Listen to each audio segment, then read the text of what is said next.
Woodside. Sorry I'm late. I wasn't showering. I actually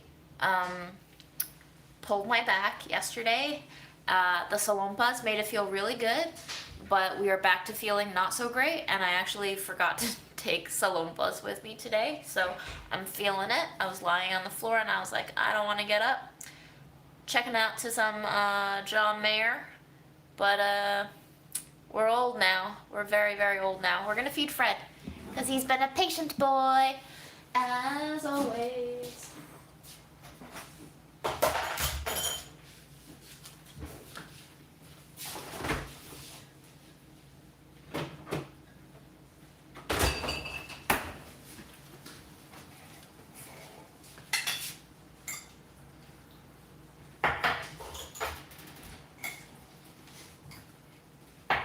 Hello. What'd you get, Aaron? It took a while because I was getting olive oil. Oh, nice. Yes. You got nice olive oil? June told me to eat these moldy tomatoes, and I certainly can't eat them without olive Don't eat the moldy ones. oil. Well, I'll throw out the moldy ones and eat the rest.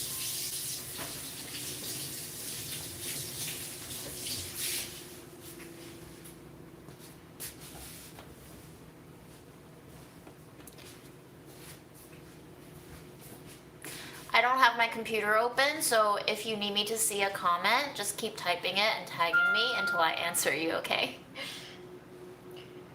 Does anyone need you to see their comments? Some people need me to see comments, don't you? I need to be needed.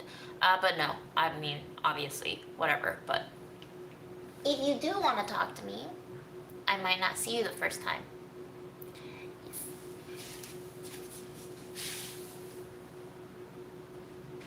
I didn't bring the ice cream for Aaron because it takes me an hour and a half on public transportation, and I was gonna go see Grandma first anyway. But the next time I get a ride from somebody from Queens Village, I'll be able to bring all of the freezer contents.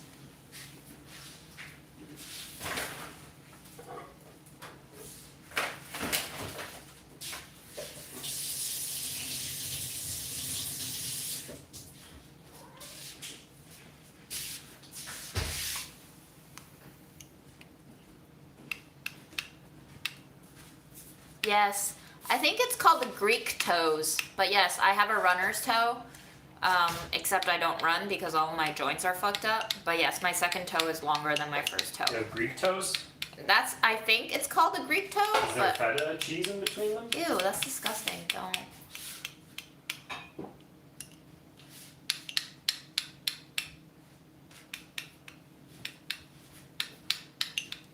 You can look at my feet. There. How many more views can we get if I put my feet up on the screen? Oh my god, Fred. That was dirty. My flip-flop is dirty.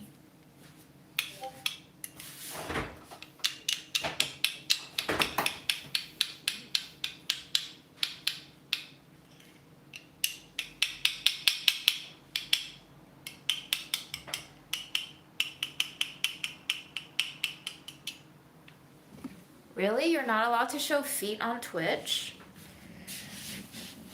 That's silly.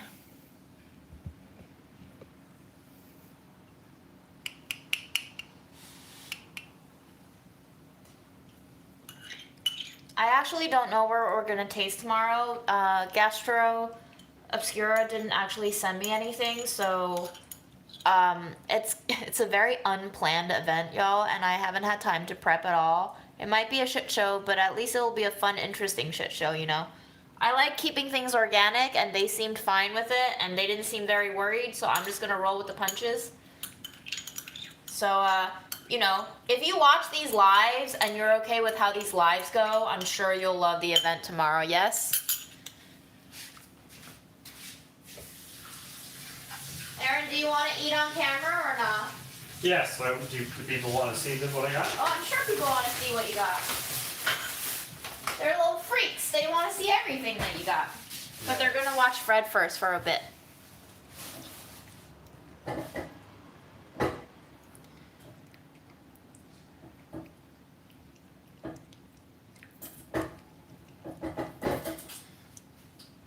Y'all, for the first time today, I actively banned somebody in terms of posting comments, both in the chat and in the comments.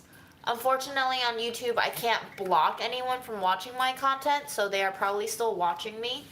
But she was a real wild one. no comments, Aaron, please. I'm But not gonna say who it was. the event I posted on my Instagram, I can't link right now.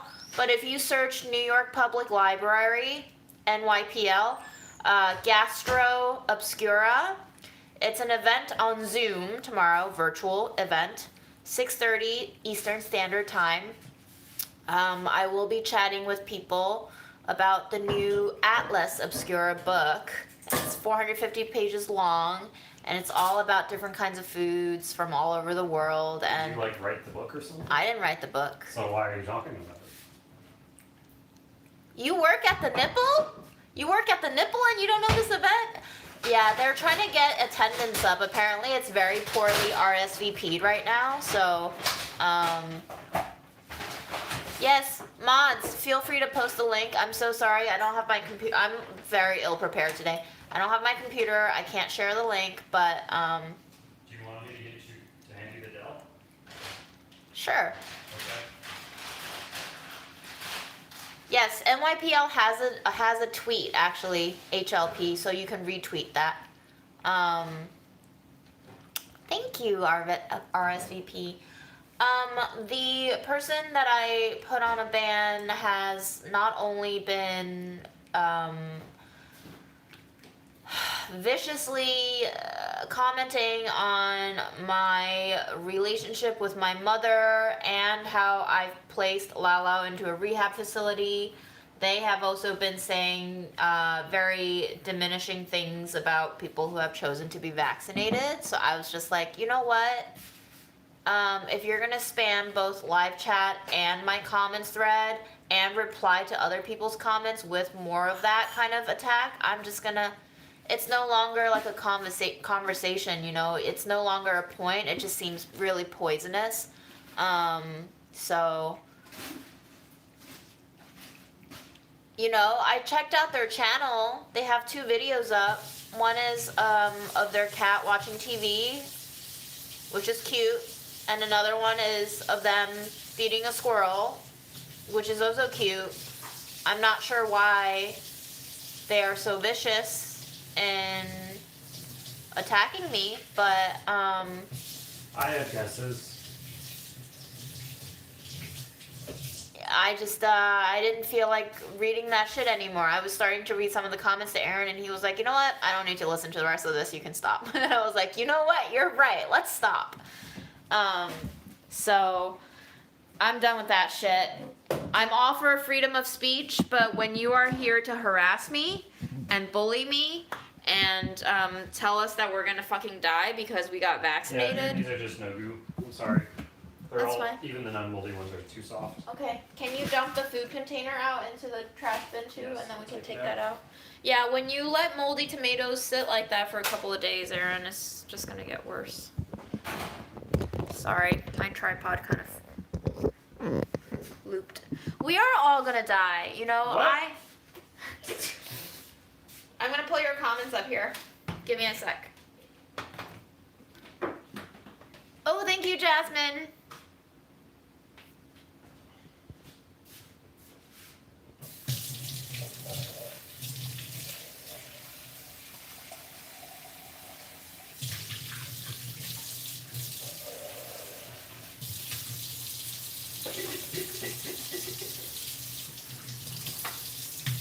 Let's show the people what I got. Okay, we're ready for you, girl. Do they know about the Grubhub gift card? Oh yes, the Grubhub gift card. For all of you who have been watching this live stream, you know that my beloved, loving coworkers at Delish gifted me $250 on Grubhub because mom passed away, and they were like, let's make sure that June gets fed, except I guess none of them know that I never eat takeout, so I gave it automatically to Aaron because I wanted to eat mom stuff. We're sharing it anyway. We're sharing it. But then we gave it to Aaron, and then Aaron tried to use it, and then his account got frozen. And then they were like, because of For suspicious activity. suspicious activities. My account was very sus for attempting Very to use sus. Grubhub in a normal way. And we finally got Grubhub to give us our damn fucking money back. Whoa, language. Yeah. So now Aaron went to, where did you go to? Sweet Basil, a Thai restaurant. Sweet Basil in Woodside. Mm-hmm. Crispy pork. You guys ready? Oh shit. Holy crap. Jesus Christ, that was crispy. Wow. I was not expecting that. Let's look at Fred. Let's look at Fred. Licking himself. Staring at Aaron. He's interested. They want you to share, Aaron. How would I do that, internet people? Think about what you say before saying it. That's impossible. I can't put food over Wow, the phone. okay, Aaron. This is not possible. I'm sorry. It's unrealistic. People need to temper their expectations. All right, and then this is duck salad with mango.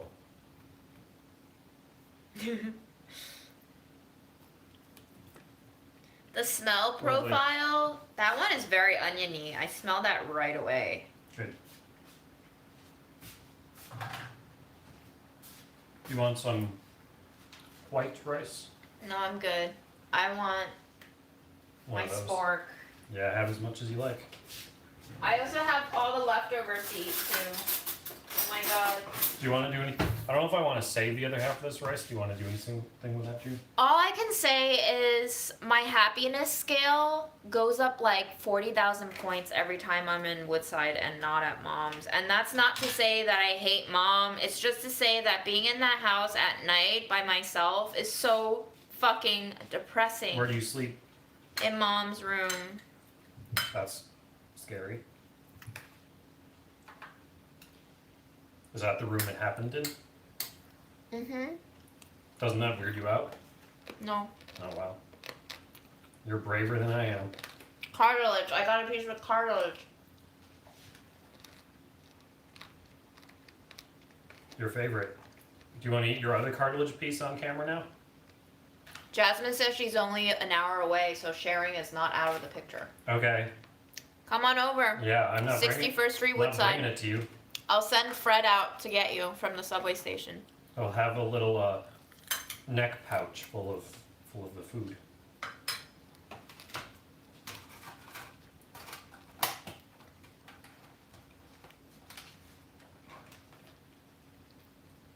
Wow.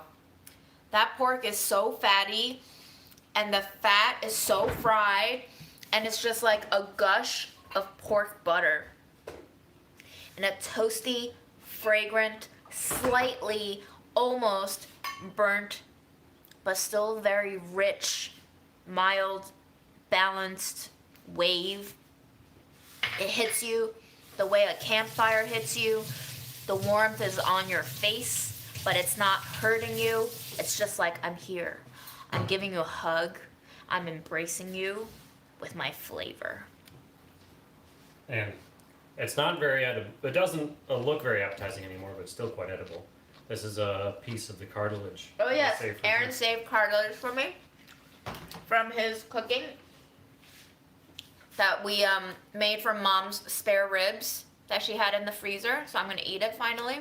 Amazing. They made amazing soup, by the way. I still have one serving left. Thank you, Mom, for all the spare ribs.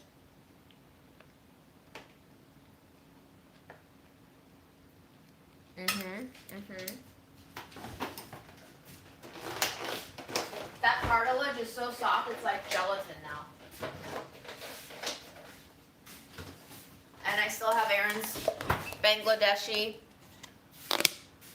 leftovers that I think will go great with this. Oh, Yes. This is the perfect sambal to use with this stuff. Mom sambal. Yes. Thanks, Mom. Feeding us for days on end.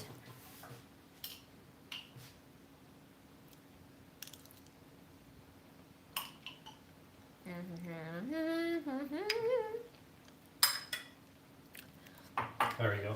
Have a true bite. Wow.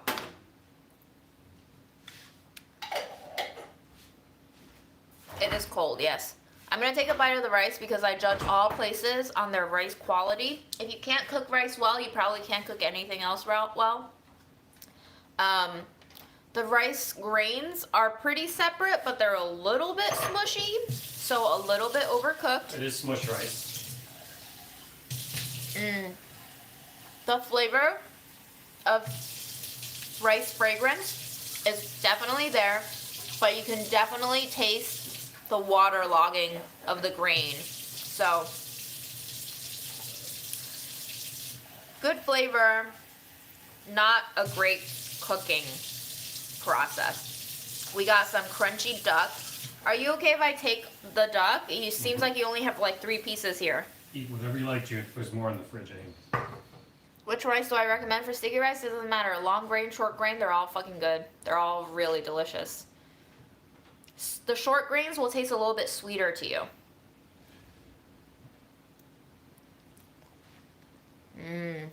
Wow. The duck is a little bit sweet, a little bit honey. The barbecue without the smoke. It's a little dehydrated, a little straw-like, but it's still very juicy from being a fattier, gamier, darker meat. It's almost like jerky, but jerky that makes you salivate so much that you create your own juices. I'm gonna take one last bite of the A Bangladesh. juicy, juicy jerky. Of the food I paid $41 for. You can make brown rice sticky if you start with sticky brown rice. Or you can just turn it into mush, but it's not going to be sticky in the sticky glutinous rice way. I should eat more Bangladeshi food. I honestly love their stuff, just not the price. Very nice, light salad, sweet, fruity. It's really good. Yeah, Do you want to finish this rice? There's not much in there. I'm good. Okay, I guess I'll make fried rice or something. Thank you.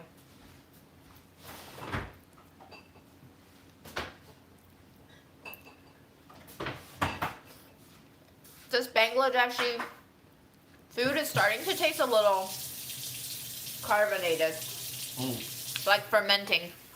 It's good for you. $41 of food has lasted a long time, mainly because I haven't been in Woodside for like, what, 3 days? Yeah, it's just you haven't eaten it. I put a piece of the pork spare rib that Aaron made.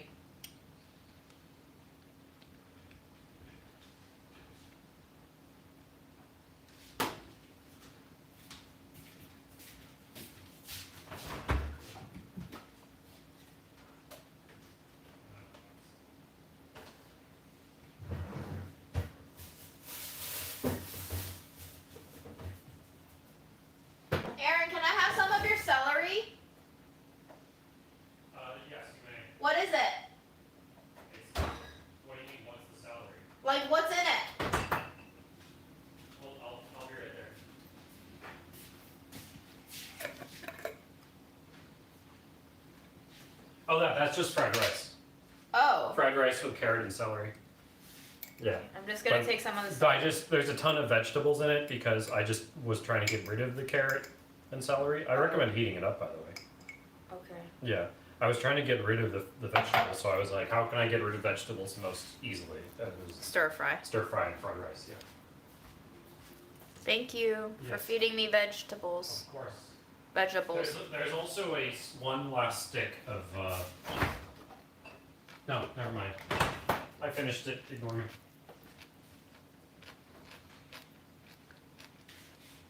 This wasn't Grubhub. This was pickup. This leftover was pickup. Aaron, how much was your Grubhub? I don't, like, 22 or something, I don't know. His pickup tonight was through Grubhub, and that was only 22. This was ordered at the spot and picked up at the spot, and it was $41, and it was in Jackson Heights, and we were like, what? And there were like, it came with like 3 tubs of this size. I'm eating leftovers and Aaron's vegetables.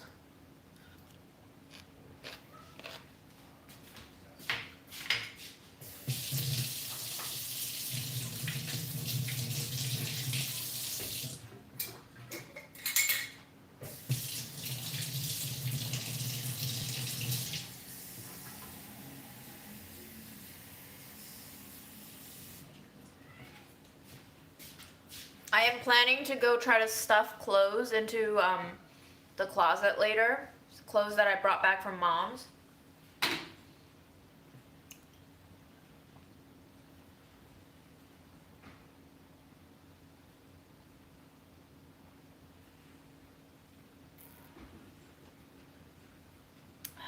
Freddie, what are you doing?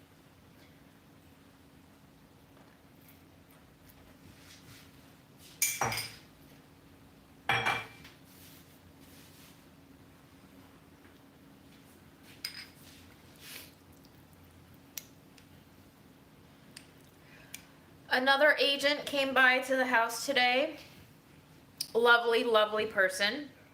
She was very patient with me and very courteous and pretty straightforward. And she meant completely well. But I'm at that point where the smallest thing could just break me. And this was after Nez had pulled off the entire garage kind of haul out of showing me what was exactly in the garage, and the living room was still kind of a mess, and I'm still trying to give stuff away instead of throwing them out. And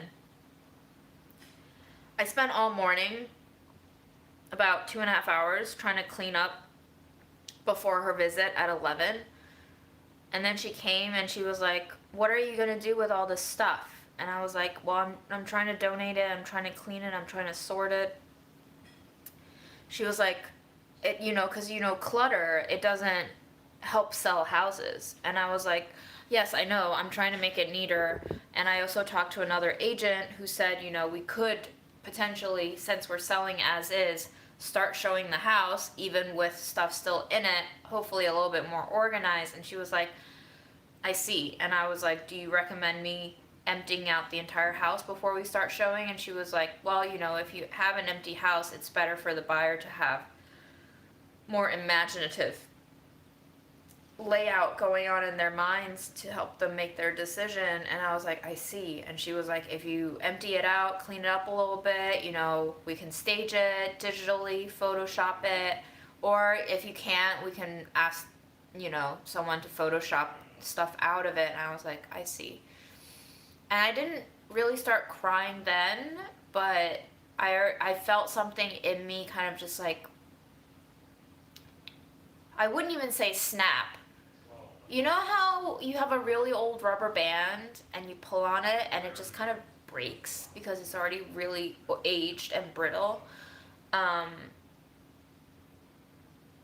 When she said, like, all this clutter isn't gonna help, a part of me was just trying to understand why I felt so upset. And it's because, one, I feel like I've spent the last month doing my best in terms of clearing it out. And two, it's like, yeah, wow, all of this that was at one point a part of my mom's life and my life is truly just junky clutter to everyone else. And I think realizing the lack of significance of the contents of your own life to other people was really difficult.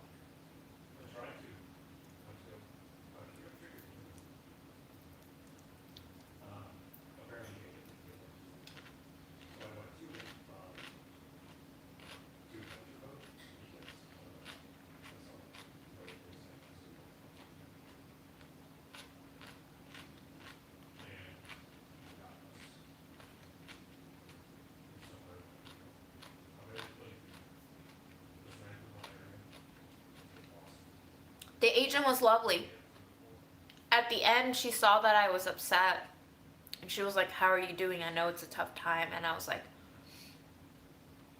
"Yeah." And I kind of just froze, and she asked me a question, and I don't even remember what it was now. It was like a very neutral, innocent question. I was like trying to answer, and I couldn't answer because I was getting very emotional, and I was just like, "I'm sorry. It's just been a lot for me to process. And my mind is a mess." And, oh, I remember what she asked me now. She asked me, it's natural to see multiple agents before deciding on which one to help sell your house, but what are you looking for in your agent? And I started explaining that, you know, I was a new to all of this. I know nothing about real estate. And part of me seeing a few agents is trying to get free consultations to understand the process and to understand what everyone is trying to list this house at, and to see what the differences are, and to hear their explanations for why the different pricings.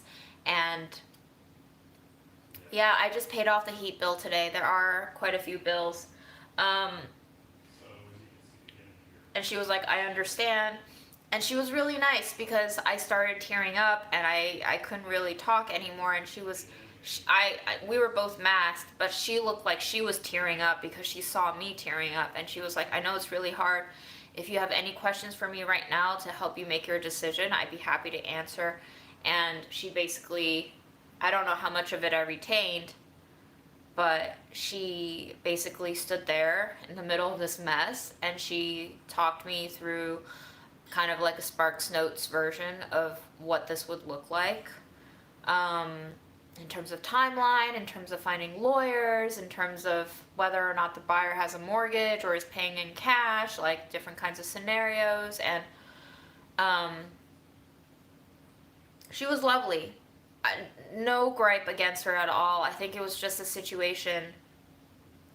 All of the agents I've seen have been referrals from either my friends' acquaintances, or from viewers. So thank you to everyone who has been referring me to people. I've not done any cold outreach to people who completely don't know who I am. So people know that my mom died. People know that the house isn't in great condition. And people know that I've been referred by someone that they know. Maybe it's like 3 or 4 degrees of separation, but it is still a link. So I think that helps.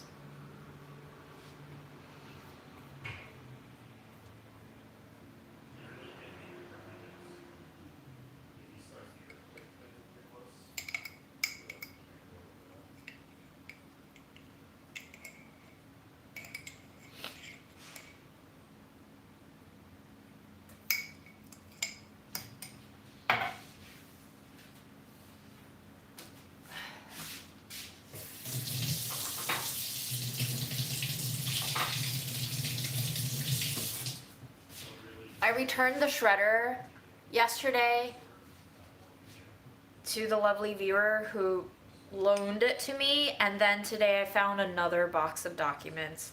And to be honest with you, I just gave up. I was like, there's no fucking way I'm shredding this. I'm just gonna do a half-ass tear through all of them. And I found a lot of papers that I'm gonna put out the next recycling day, and all those are dead accounts anyway, so it doesn't matter.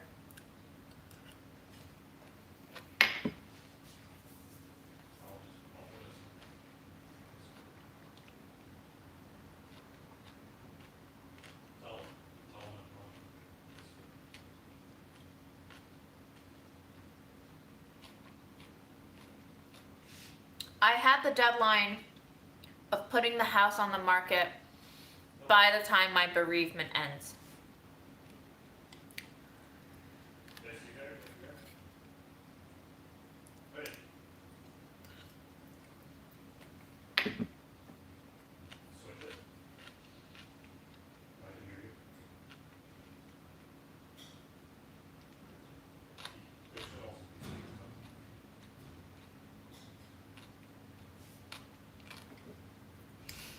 I have until right after Thanksgiving. I have to return to work after Thanksgiving.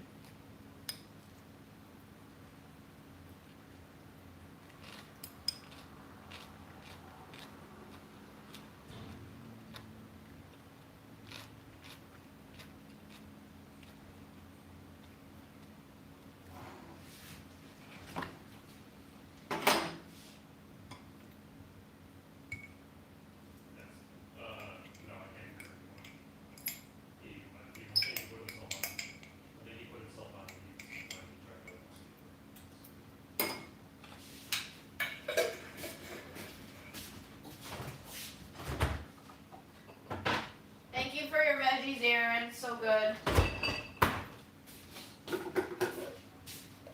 Aaron also saved me a bit of yogurt, which is gonna go great with the rest of this leftover.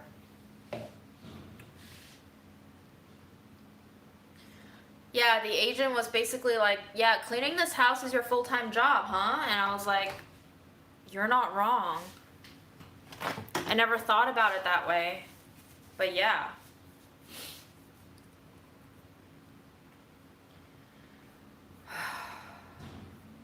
Sucks, guys.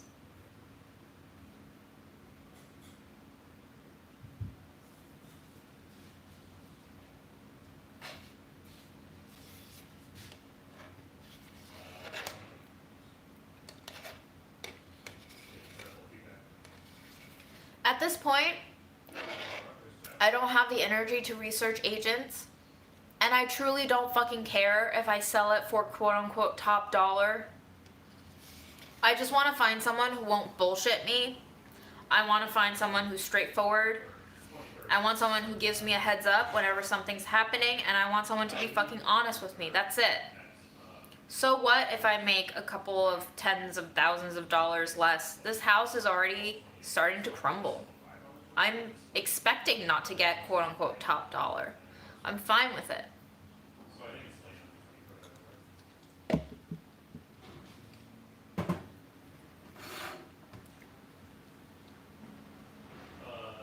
I will be hiring a lawyer because unfortunately in New York City you have to hire a lawyer too to sell a house. Yeah, you should see TK and the number that's my wife, and then the thing that's a solid bar on the calendar is my. The agents have also been checking out the neighboring houses too, but they all seem probably in better condition than mine. By the way, Turkish, I'm pretty sure, is in Star Alliance like night, so you might be on the same flight as me, just I'm sure some agents can offer a cleanup, but I'm sure they're gonna bill me for it, you know? Everything that you ask for them to do, they will bill you for it. Today's agent basically said that her company offers a service that essentially loans you $30K to help renovate your house, and then once your house sells, they'll take that $30K back and off of the sale price. So, not really my thing. I just want to sell it as is. I'm gonna check this out.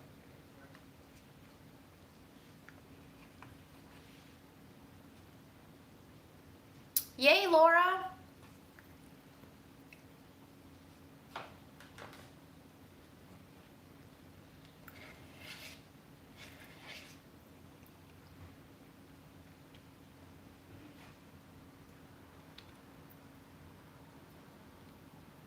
Okay. Brent, I was asking myself today, after I had my minor breakdown, why I'm in such a rush to sell this house. I guess I just don't want to leave a vacant house. That sounds good. I want to be done with that location as fast as possible so I could return to normal. In terms of being able to stay here in Woodside, being able to just visit my grandma with a 15-minute walk every day instead of an hour and a half train and bus. I want to be able to go back to work and not have to think about the house because I already have to think about taxes, all of my mom's accounts. It's going to take 3 months at least for the courts to give me full letters of administration. So I already have all of those on my mind, and if I could just fucking have this house be under someone else's care ASAP, it would just be a huge relief. At the beginning, I was thinking of keeping some of mom's furniture, just in case I found an apartment that would be bigger and I could use her furniture. But at this point, I'm just like, get rid of it. Just get rid of all of it. You can buy new ones later. Don't think about the future now. Just do the now, now. Just do the now, now. I can't think about the future right now.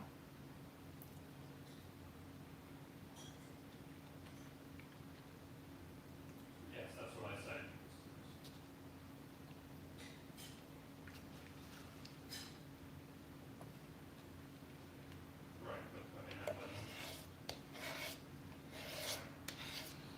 for sure if you renovated, you can get more.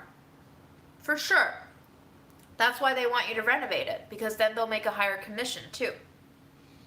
But I just want the next person to make it to their desires. I don't have the energy to put my dreams and vision onto a house that is already so dead for me. So you lose the outcomes, well, whatever. Aaron didn't have to fix my watch because my watch fixed my watch. Yeah, it sounds like the best thing. I woke up this morning and the watch was like, I will tell you the right time now. That's what today's agent said too. Contractors are hard to find now. Buyers might bring that up as something to drag the price even further down. So,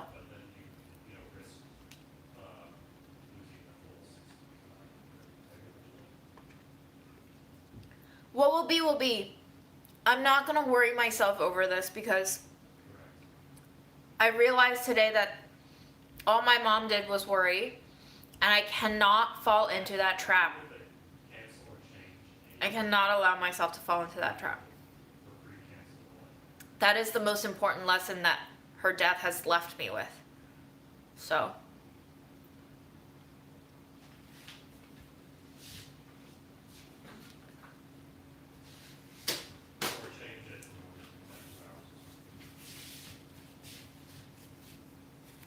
Habitat for Humanity, do they do pickups? Because with COVID, a lot of places aren't doing pickups anymore. Correct. Well, that might not even be accredited.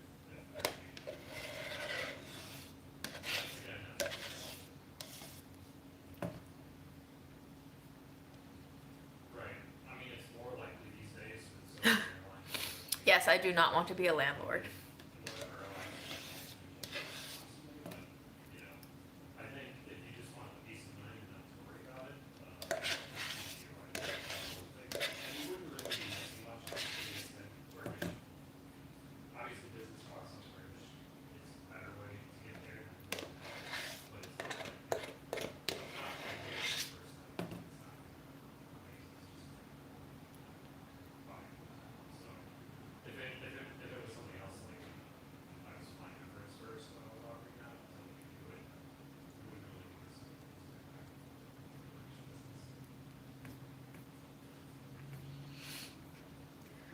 Ooh, my back is sore, y'all.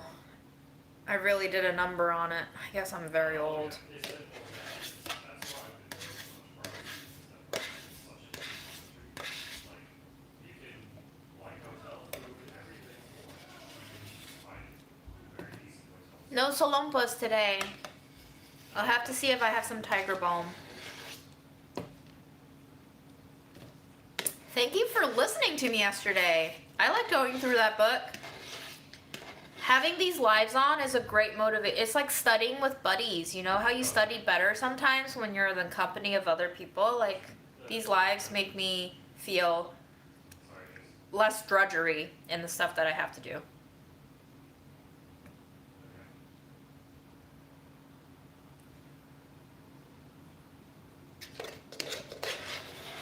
Once you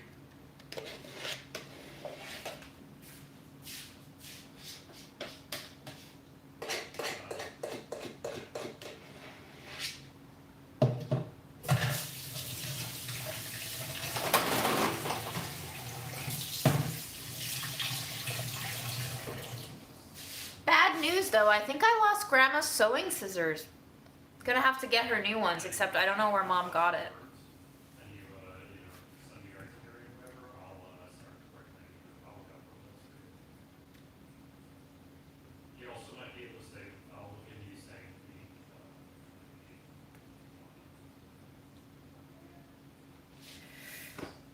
I think we have a Discord. Cool. I'm not involved, but we have a Discord. See ya. Good luck with your undertaking. You'll need it. The gold handle ones, yes. I don't think Grandma kept it. I think I took it away from me, unless she is really good at lying to me. because I stared her into the eyeballs and she was like, "You took it." And I was like, "Grandma, if you are fucking lying to me right now, you are too good at this." But I don't think she took it. I think I truly lost it because what happened was I took the scissors from her, I left, I went to Flushing, and I tried to find some dried persimmons for the Gastro Obscura event. And by the time I finished my shopping and I got to the bus station, I realized that my backpack was open. And that was the compartment that had the scissors in it. And at the time, I flipped out because I was like, what if I lost my phone? What if I lost my wallet? And then I was like, oh, thank God I didn't lose any of those. But I forgot about the scissors. So today I was like trying to think, why is the scissors not in my backpack anymore? And I was like, I didn't know. maybe it just fell out when my zippers were open.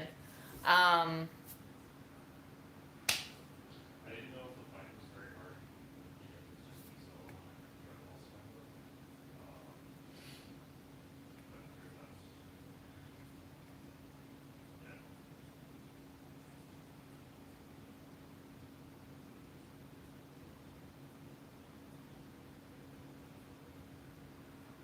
You really gotta be careful with it. Like I just straight away. I just want a snack. I just want a snack before I go do stuff. Okay? We're gonna snack.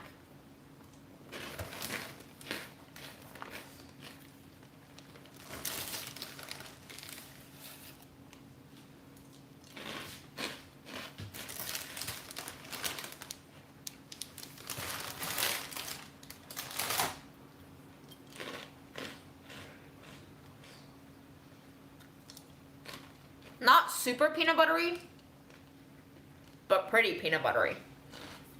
Nicely salted too. We haven't made Eliza, you're gonna kill me. With all of your temporary moderator requests.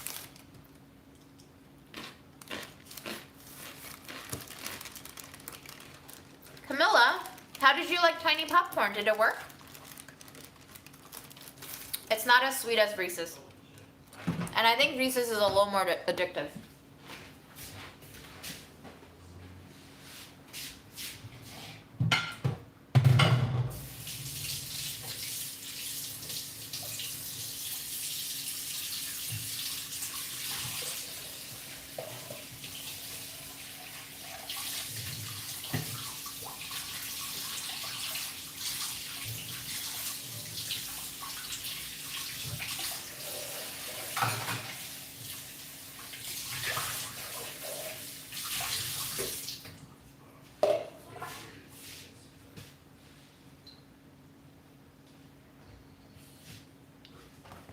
I don't think I'm gonna find it. I'm not going back to the shop. I'm just gonna try to find Grandma new scissors. You underestimate the amount of time and attention and effort I'm willing to spend on anything these days. I threw away plastic containers today for the first time in like a dozen years. Because I was like, I'm not washing this anymore, I'm just gonna recycle it.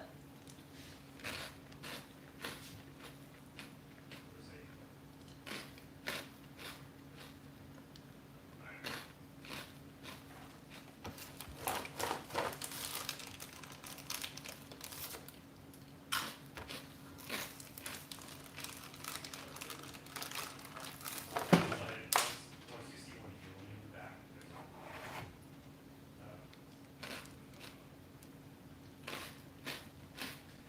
Grandma's really good at lying. She could have them.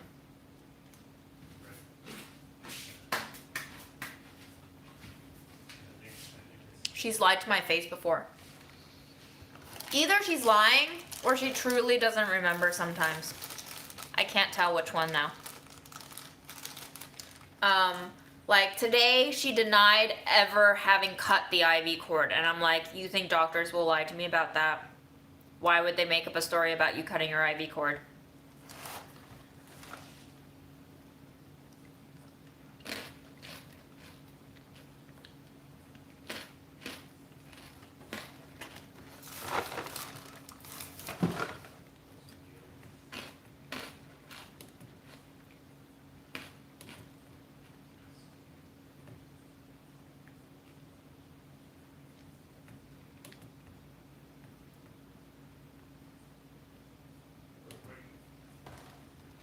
You're welcome, Eliza. That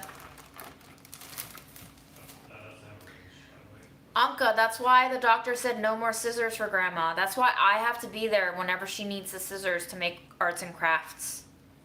Unfortunately, I would have loved for her to have scissors because then she could make so many clothes for her, for myself, for whoever. But yes, she used the scissors to cut her IV cord off in the middle of the night because she wanted to go pee. And she had her IV stand next to her and it was not fun dragging it around and nobody was coming to her help when she needed to pee. So she was like, fuck it, I'm gonna cut the fucking cord. And she cut the fucking cord with the scissors. She's an OG gangsta, okay? Grandma is not playing.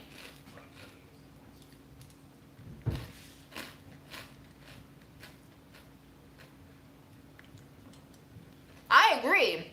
I'm like, you know what? I understand why you cut the cord, but now the doctor's like, no more scissors, which I understand because have you seen those sewing scissors? They are fucking sharp. If Grandma gets really angry, she might start stabbing people, and I'm not here for that, okay? I can't take that on me.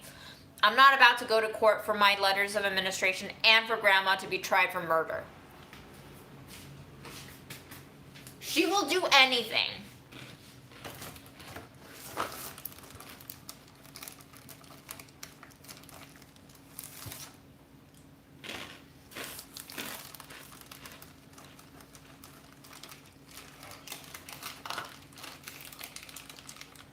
So, you know, to the person that I banned today, you should know that I didn't leave Grandma there to die because you should know that Grandma's 93, has lived through two wars. She's a survivor, okay? Cue Destiny's Child song. She is not gonna die there because she will not die anywhere because Grandma knows how to survive. That's a part of the reason why I banned the person because they were leaving comments all over my lives, even past ones, and they were like, don't you wish now you should have visited your mom more often? Oh, good thing you have a chance for redemption with Grandma. Well, never mind. It's like a lot of really passive aggressive poisonous shit that I was just like, this is not free speech anymore. This is just harassment and bullying now. So I'm gonna shut your ass down.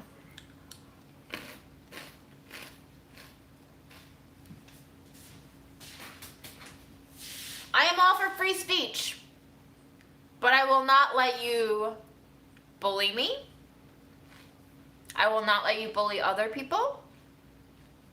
I am okay with disagreement, but when you start telling people they're gonna die because they're imbeciles, at that point,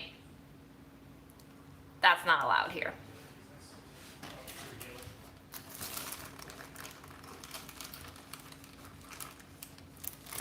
I did report, yeah, I reported them for harassment because that was harassment. Repeated comments of the same vein, with the same tone, and the same intent to hurt is harassment and bullying. Not allowed.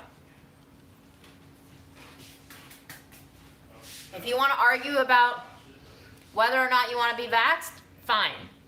But don't tell anyone that they're going to die, because you don't know when people are going to die. I didn't know when my mom was going to die, okay?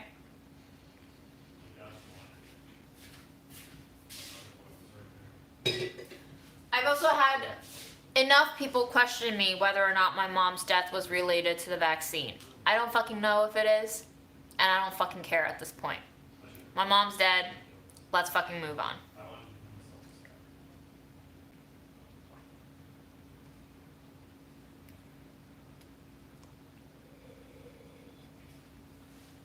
Hi, Crystal.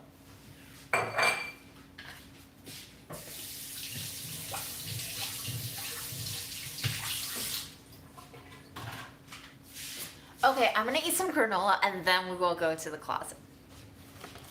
No, sorry, I'm gonna eat some granola and then I'm gonna pee and then we're gonna go to the closet. I know it's taken me a full hour to eat, but I usually eat like 4 hours, so I'm cutting it short so I can get some work done.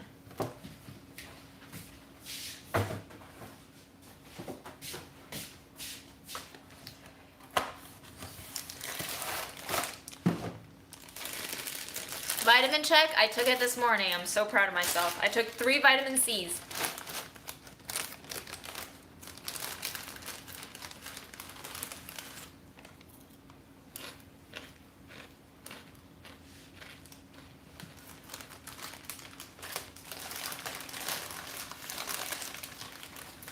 Tyler, we're not going back in the closet. We're going back to the closet. We're gonna look at the closet. We're gonna examine it, and then we're gonna put mom's clothes in it. You're out, babe.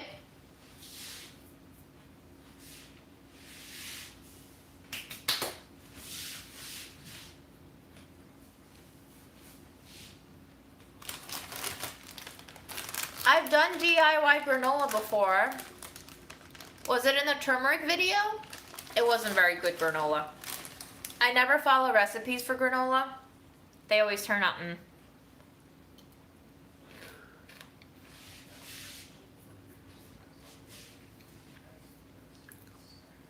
We love self-aware trolls.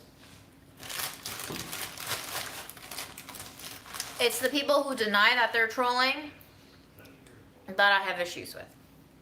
I'm fine with you being a troll. I love trolls when they are playful.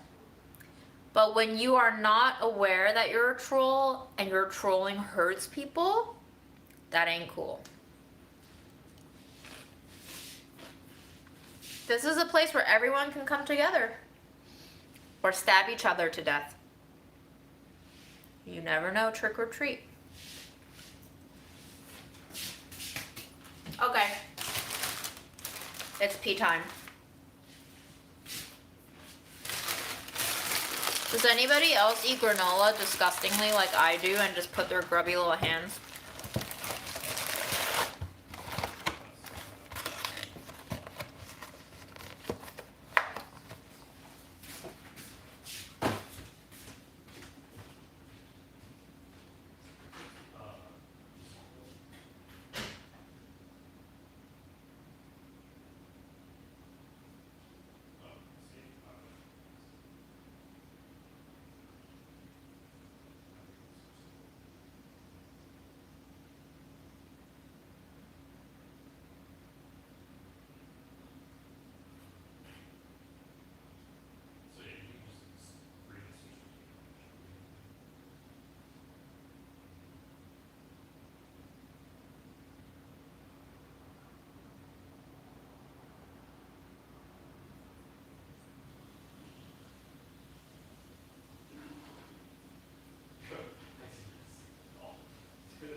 Before we go to the closet, I just want to show you this one hair clip that I got. Mom had a lot of hair clips. I don't really like hair clips, but I kept one.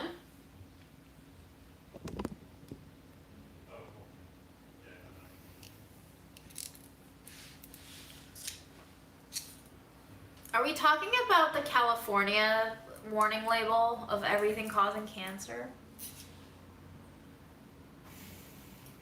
Well, this looked a lot better before I put my hair in a ponytail.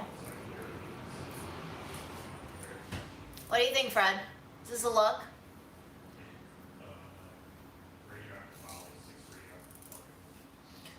Okay, there's no saving this hair now. That's too bad.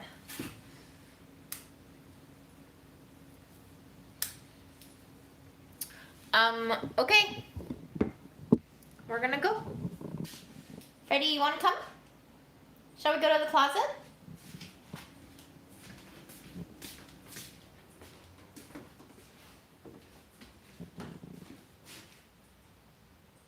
Are you coming? Oh, he's not coming.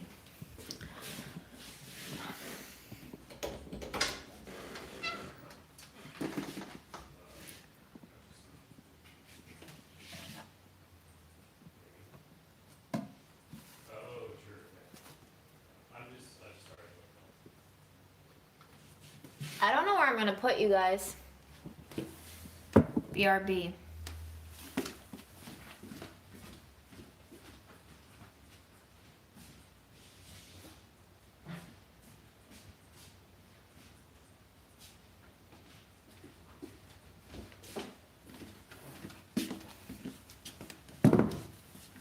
Wonder if he'll fit up there.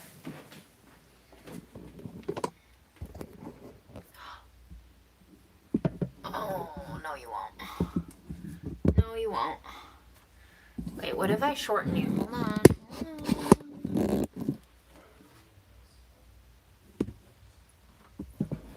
Ah, this is amazing! Congratulations, you are in the closet. Aaron, I just put 463 people in the closet. Oh, yeah? Yeah.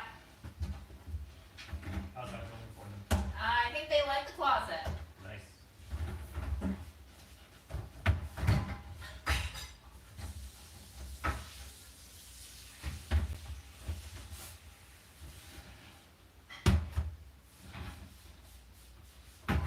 Thanks for cleaning up. Hello. Oh my gosh. Hi guys.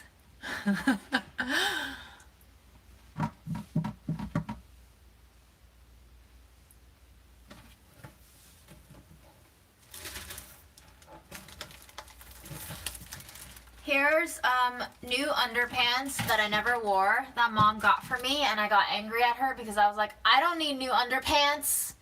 And I found these completely sealed, unopened in her drawer. And I was like, well, I guess they're mine now. She got them on sale for $1.90.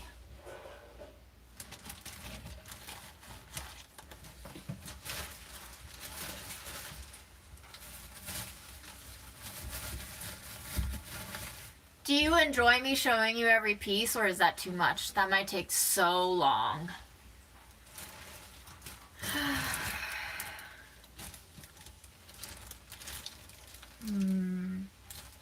Trying to think where I should fit these.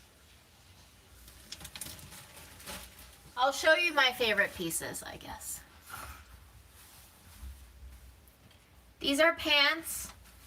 I got very sad when I saw these pants. They're from Marshalls. She got them for $6. I got very sad because I remember the last time I visited the house before the pandemic. I tried these on, and we were both so happy that I fit completely perfectly in them, and I was like, yes, I'm gonna keep them here and I'll take them next week when I can wear them. And then I didn't come back. So I don't know if they still fit me because that was pre-pandemic fitting, but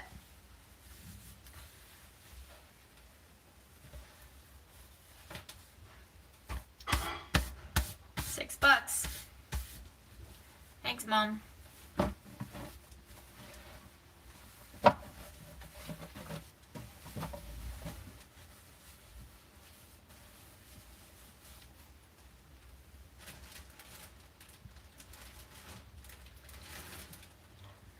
Sweater. I wipe these down, yes? Yes, okay. I think sweater can go... Oh, this is a sweater dress. Oh, wow, a sweater dress. Okay. Never gonna wear that, but I kept it. This is just... Oh, a thermal V-neck. It's just one of those clothes that I was like, nobody's gonna fucking want this except... you know, me, because Mom wore it, and I would love to wear something that Mom wore, so I kept it. It just doesn't have very re-giftable value, so.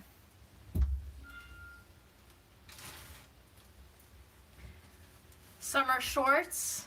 I feel like these came from Beijing. I don't think these were mine. I think these were hers.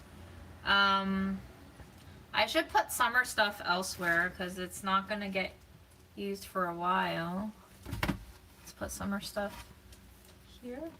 Oh, ow, fuck. I brought this back. Maybe we can put some summer stuff in here.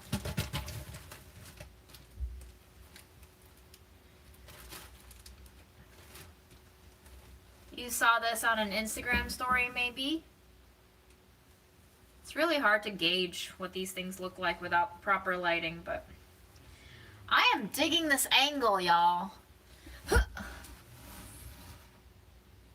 Hello, Audrey. Well, this is the top-down angle, you know? This is the slimming angle. This is the angle you want to shoot all your selfies from MySpace era at. This one was beautiful. When I saw this, I was like, damn. Mom loved the same things that I do, but I never got to see this part of her.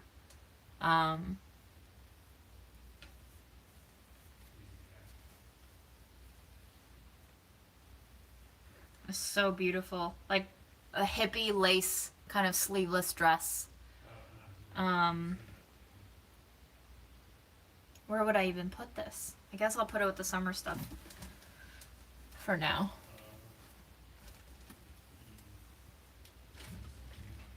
This is just a thermal shirt. These are pajama pants from a set. I only took the pants because I hated the pajama tops. They're kind of see-through. They're going to be perfect for wearing indoors. I'm going to get all sorts of bacon fat splattered on this shit. I'm ready. I hope you are too.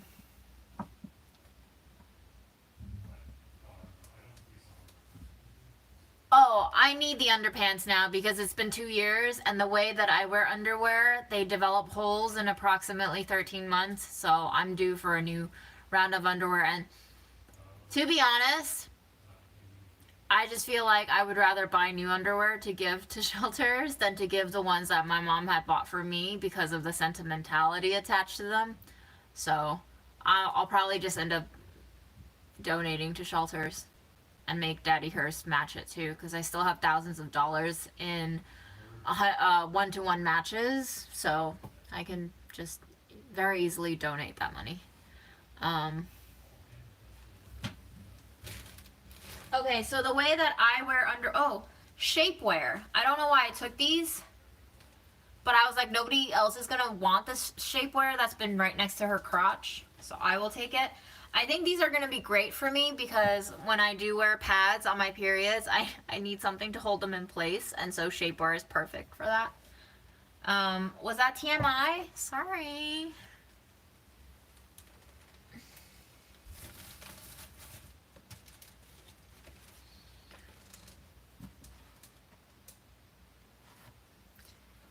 The way I wear underwear is I basically cycle through. So I hand wash my underwear when I shower.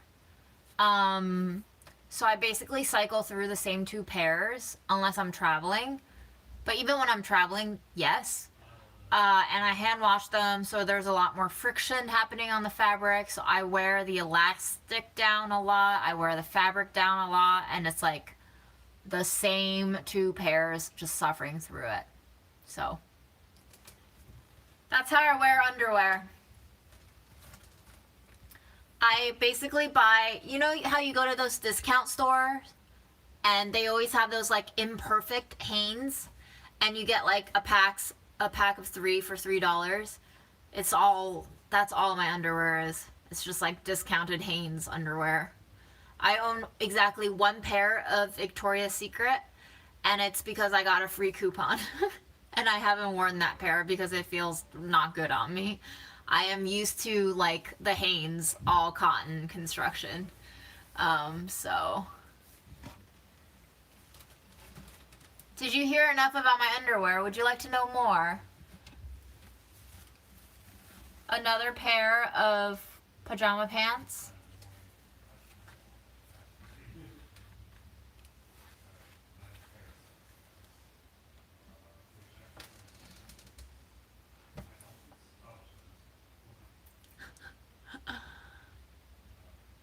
Yeah, definitely normalize talking about periods. I would personally love to talk about anything that would shock or gross people out. That's not purely for shock value, but simply because we have taboos around these subjects. My mom would also hate this lie right now because she would be sending me so many messages about how I keep lifting my eyebrows and I'm gonna create all these stress creases and wrinkles. I can hear my mom. I can hear my mom.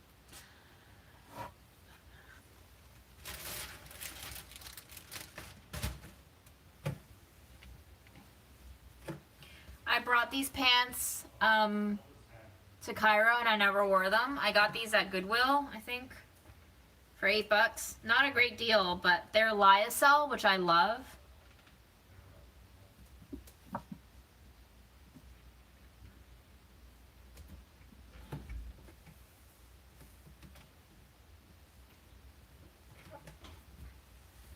These shorts mom bought for me. Lyocell. Lyocell. It's a material. These are Zara. These are the only Zara things that she bought me that fit me. Everything else that Zara makes does not fit. If the waist fits, the pants are too tight. If the pants are perfect, the waist is too big. It's so weird. I can't deal with Zara sizing. Does anybody else struggle with Zara sizing?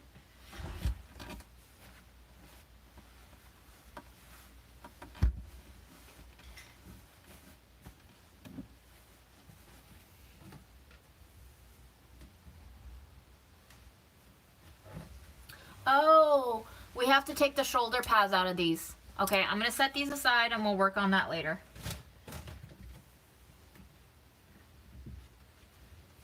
This is the dress that you saw me try on an earlier live.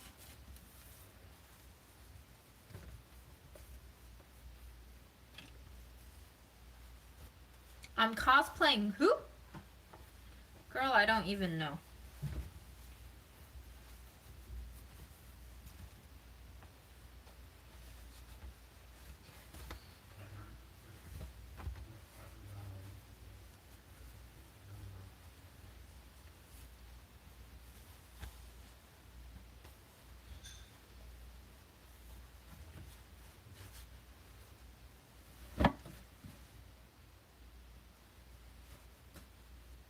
You never heard of lyocell? Oh my god, it's my favorite fabric. For example, this is lyocell. This is new. Mom bought it for $10. 100% lyocell.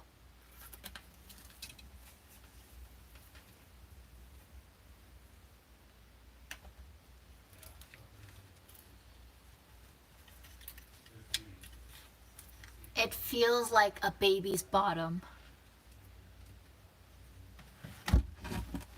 Erin has a closet. I also like YSL, but this girl cannot afford a single piece.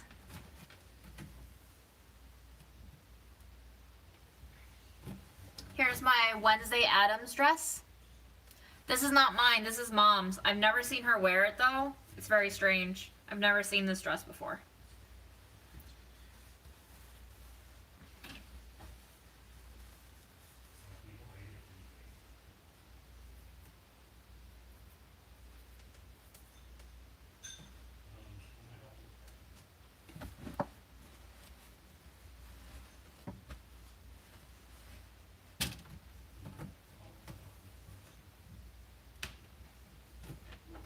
Terry cloth short sleeve hoodie. It fits me really well. Color looks really good on me. This is a dress that I've seen Mom wear before. It's got the nice 80s polka dot pattern with the big collars.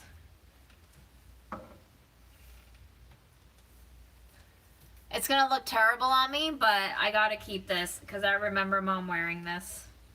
I remember loving this dress ever since I was a kid. And I was like, one day I will have that dress. And look at me. Here I am, having the dress.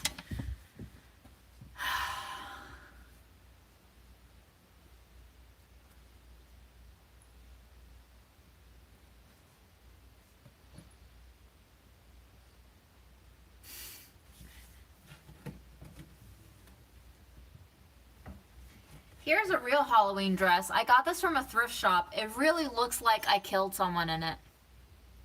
I love it so much. It's very morbid, very scary and terrifying.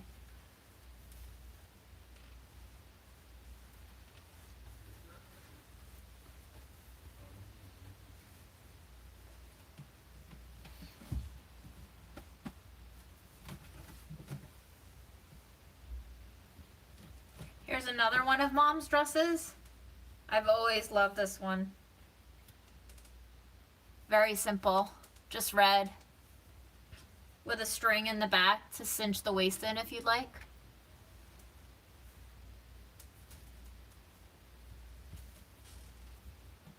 Yes, I still have the commode.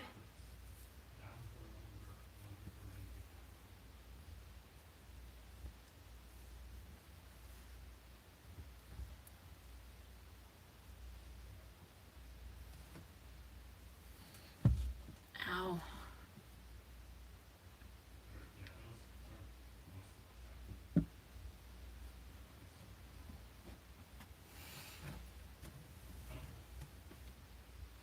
This is another dress that I remember trying on that Mom bought for me. $9.98. All cotton, I believe. It's checkered red and white and it has a string of buttons down the back. Love it. It's a long skirt.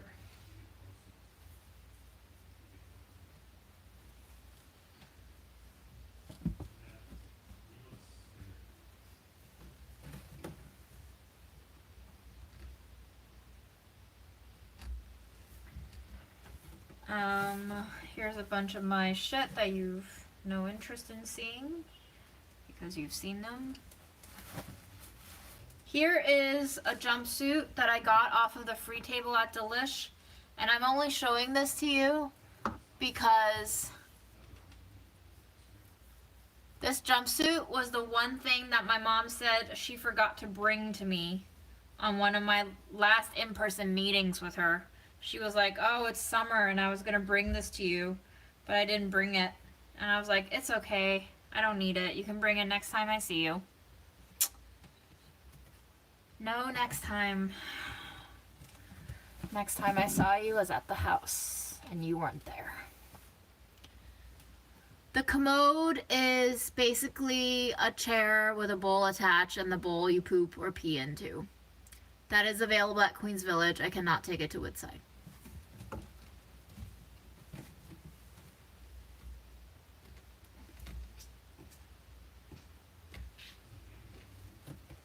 A tank top that my mom owned. I don't know if I've ever seen her wear this, but it is so damn cute.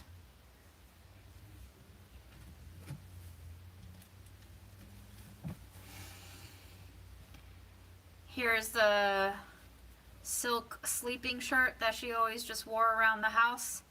It's got like stains and rips in it.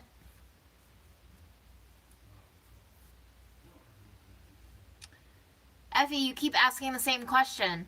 A commode is a sitting toilet.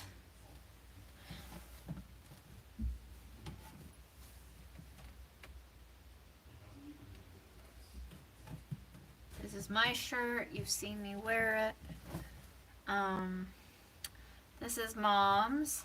She always loved these cute little cardigans.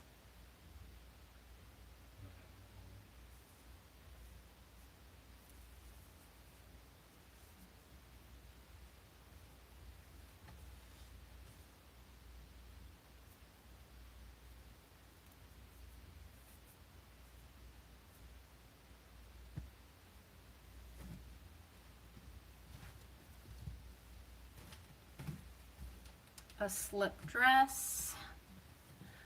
Put that here. Some of my jean shorts. Put that there. These also came with matching shorts, but I did not, or a dress, I can't remember, or a skirt, but I only kept the top. This is like a very dark forest green, kind of big buttons down the middle. Everybody wants to know about the commode because I'm giving one away on my Instagram.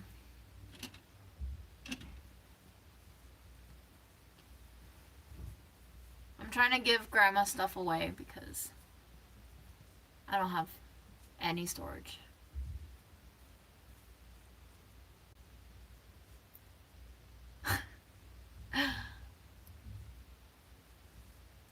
I don't think links are allowed from anyone but mods in the live chat.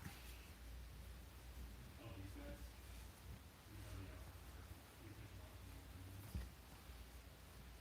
guys? Why are we talking about stabbing people? What's going on?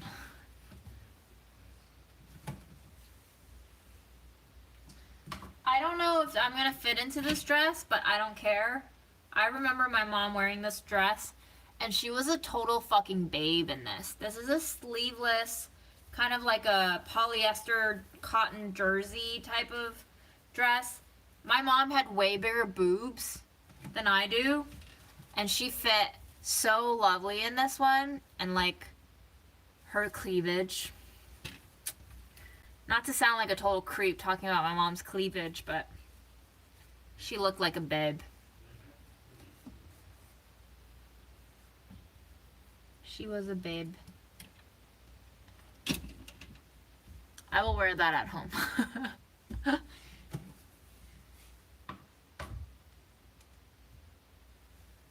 So I don't know what happened with this one, but this is a 100% silk shirt that was made in China, tag still attached, and I don't know in what world my mom would have agreed to this price, but the price tag is $298, and I can't find any sales tag on this. I'm pretty sure my mom would have never spent $298 on a single item of clothing ever, so I don't know what's going on with this one. But I love my silk shirts. I'm sure my mom would have wanted me to have it.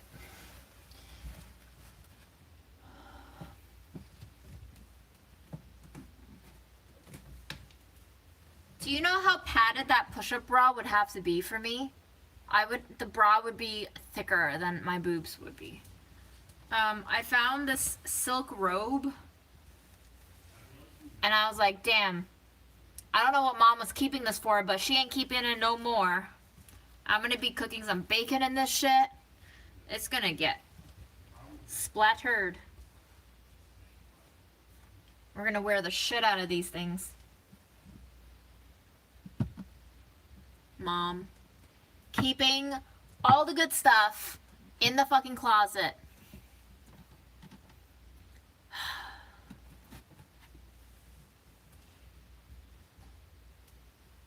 Deal with this.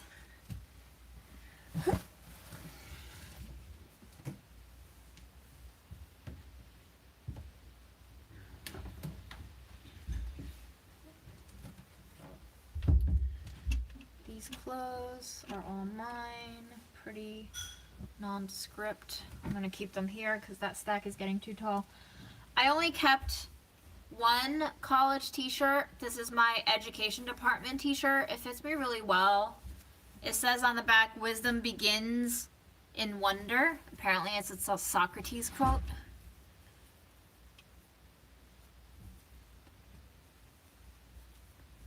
I have started wearing all of mom's things. I just can't wear all of them. I'm also running back and forth. I also kept this t-shirt. It's got like a very cool retro vibe. Very relaxed. Soft. It's a little bit stained, so I was pretty sure nobody else would want it. And the only thing that is written on it is Stephanel Contemporary.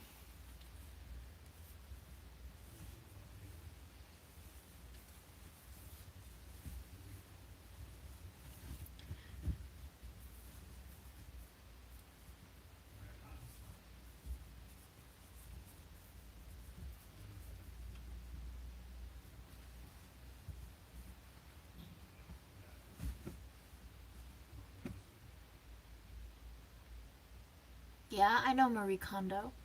Can we not talk about Marie Kondo right now? I just went off on the mention of Marie Kondo the other live. I've heard too much about Marie Kondo. I'm sure a lot of people appreciate her. But there's something that I don't have time to really go in and read her.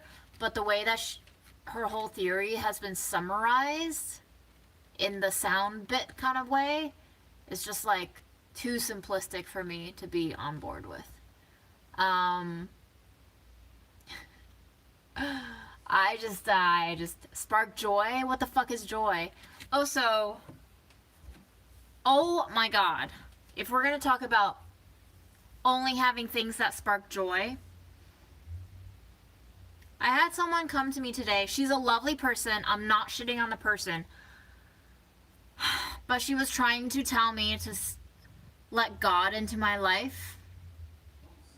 Which is fine because my mom was Christian. She worked for a nonprofit Christian organization. I get it. All of her friends, all of her acquaintances, all of the people that she bonded with, no matter how deeply, were probably some sort of Christian. So I'm fine. I'm open with that.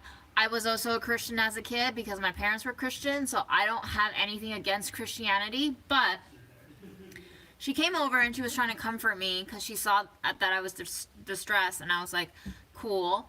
She was like, I have something that I want to show you. I was like, cool. I saw the Bible. I was like, I'm prepared. I thought she was going to go for Proverbs or Psalms or something. She went for like John. And it was just about how God sent his only son.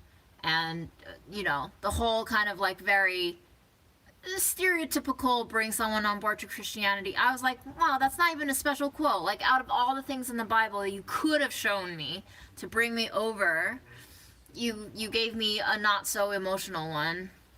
Lost opportunity, but okay.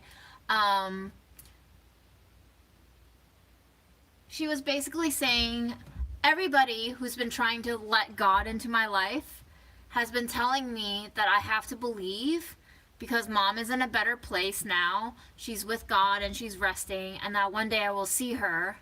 And I said to her, when I heard this for the 5th time in my life, I said, and I was having a joyous moment thinking about this. I was like, when I see her, I bet we're going to fight again. And I wonder what we're going to be fighting about. And she comes back to me and she says, no, you're not going to be fighting. And I was like, why not? That's our relationship. That's how I loved my mom in a way. And it sounds twisted, but like that was our dynamic. And she was like, well, arguing, all of that is like caused by sin. That's the more sinful side of the world. And immediately my brain just went to a place that was like, well, I like arguing with my mom. And I like having these bumps in the road with her. And if you are telling me that one day I'm going to go see my mom and we're not going to fight, like, that's not me and that's not my mom.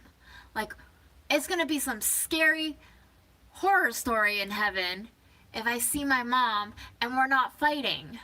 Because that's like when you hear those stories that are supposed to be scary and it's like you're talking to your mom in the bedroom and all of a sudden you hear your mom's voice from the end of the stairwell. It's like, who's the real mom? And at that moment I was like, if we're not going to be fighting, I don't want to be there. Because I'm not me and she's not her and that's not us. And I don't know if that's heaven. I don't even know if I want heaven. And maybe I am just a sinner if you're telling me that argument is a result of sinful things. And maybe I'm just here on this earth to sin.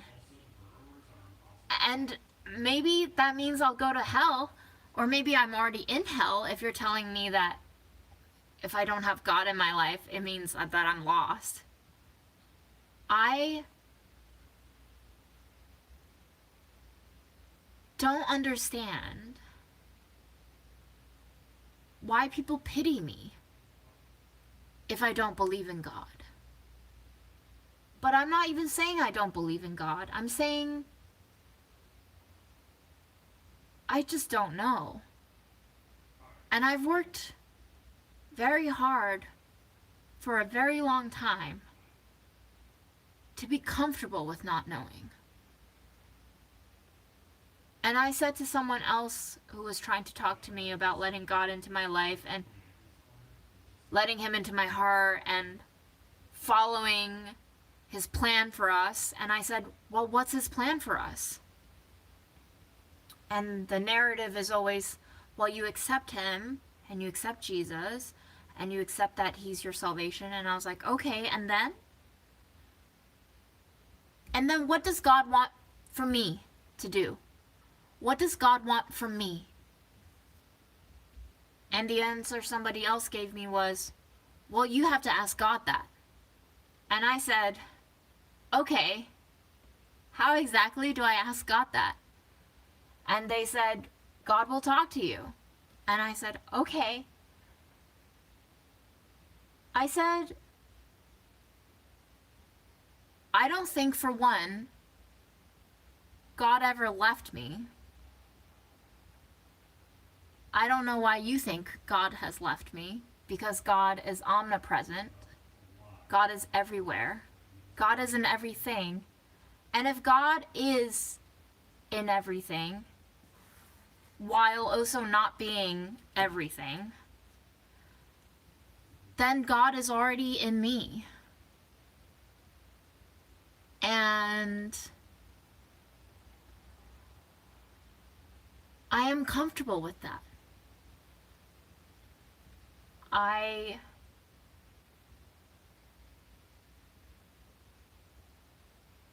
don't understand how somebody can try to tell me that my version of God isn't the right God. But they also can't really quite define for me what their God is. What exactly are you trying to say to me? What exactly do you want me to do? Do you just want me to repeat after you? Do you want me to reaffirm your beliefs so that you have someone in your faithful pyramid scheme? And I don't mean to sound offensive. I know I sound offensive right now by calling religion a pyramid scheme. But I find it very hurtful and restrictive if you're trying to tell me that my faith is less than yours. But you also cannot define your faith.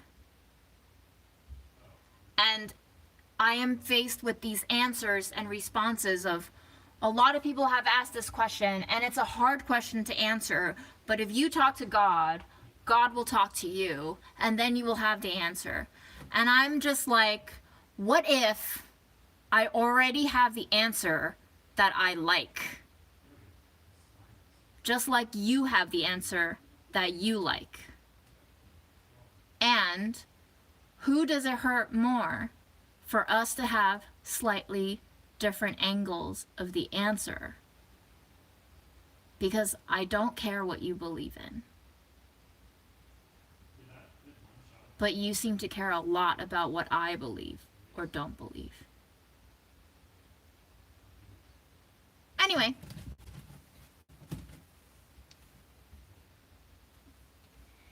These are two dresses that are somewhat matching, and my grandma made both of these.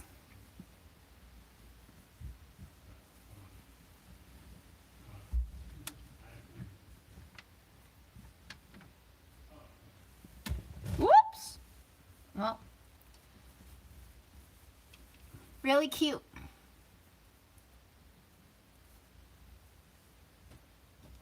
I'm gonna give one to Lena, if Lena still wants it. Lena from Delish. Lena said she wants it, so she's the only person that I know who can probably also fit into this one, because one of them is too small for me, and Lena is very small. She's a small girl.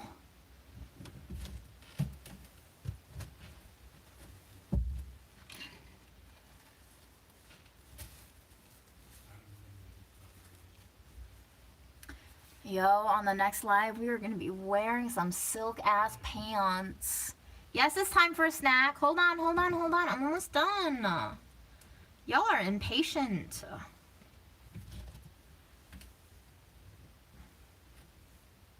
We're gonna go get a snack and then we're gonna take the shoulder pads out, okay? Here's the fur trim for the jacket that Mom got me that I never wore. This one. So I'm gonna put it around.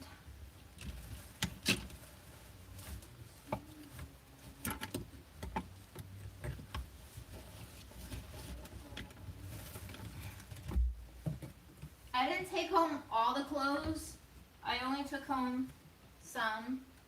I left a lot of the winter stuff there just in case I get cold. You know, since I only have 1.5 blankets now. This is a really ripped ass shirt you saw me wear on one of my first lives after Mom's death. And then here's a thing that I can hang on the wall and it has pockets for me to slip things into. Fun. I don't know where I'm gonna put that, but you're gonna live right there for now. And a pillowcase. I didn't carry this on the bus. Someone drove me. The lovely viewer who gave me the shredder on loan also picked me up at 7:30 a.m. to beat the traffic, and she dropped me off. We got blankets to the people underneath the bridge, and then we got 2 boxes of shit back in Woodside. So holler to all of you who are lovely, not murdering me, also giving me a ton of help in my time of need. Thank you so fucking much.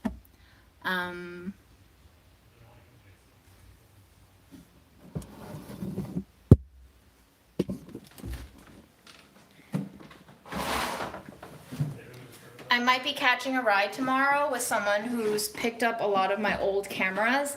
They actually want the camera that I showed on the live yesterday. I have wiped the memory card and I was like, you probably need a new battery. So they said that they were gonna come pick up the camera, and I said, can I hitch a ride with you back? Because they live in Astoria, which is gonna pass through Woodside on her way back. So hopefully I can catch a ride and not get murdered.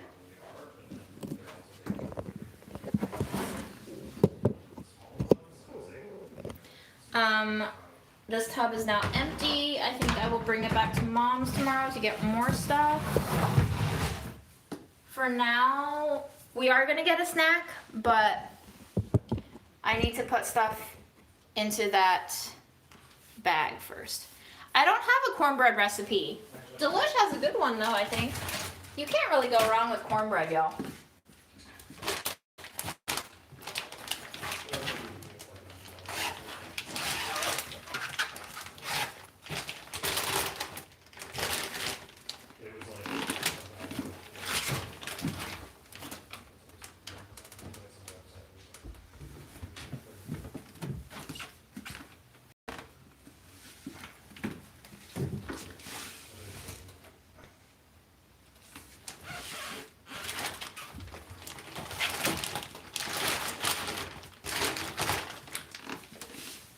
These are like linen bags, like Mom bought blankets.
You know, while we're on the train of what kind of comments I really dislike the comments that shit on Aaron. They're really fucking mean. Especially the ones where they're like, Aaron sucks, June, you're awesome. One of them was actually specifically for Google Maps. Those really hurt me. So if you support me, you should stop saying those things because that's not really nice to my best friend.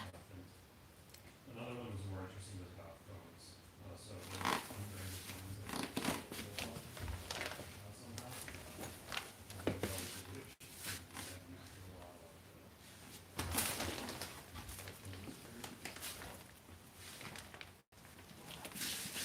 I had to delete one of those today.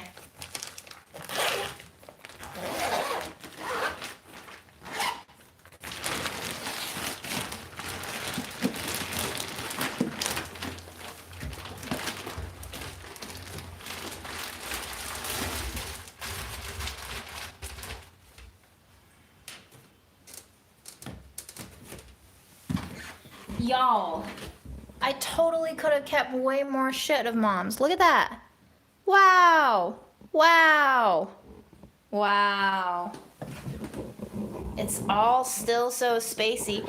Maybe I don't have to move after all. Maybe I'll just stay in this fucking 490 square foot apartment forever. Aaron's not gonna like that, but like,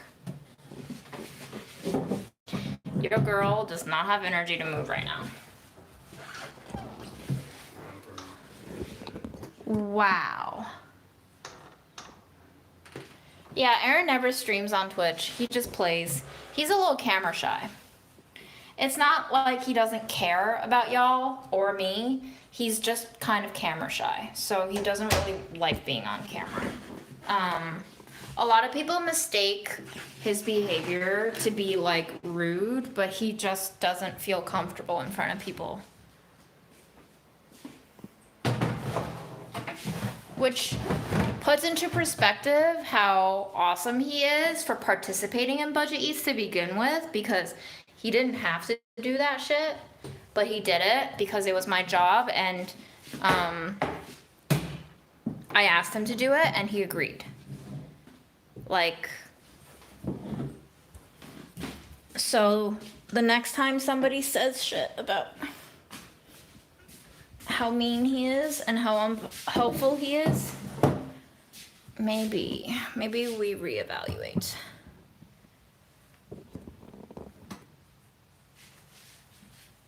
Oh, I'm sorry, Fred. I just kicked you. I'm sorry, buddy.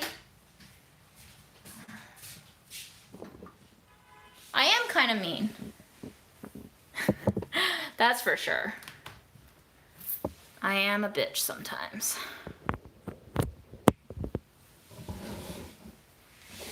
But like, who isn't a bitch sometimes, you know? Fred. Fred's not a bitch. Fred's never a bitch.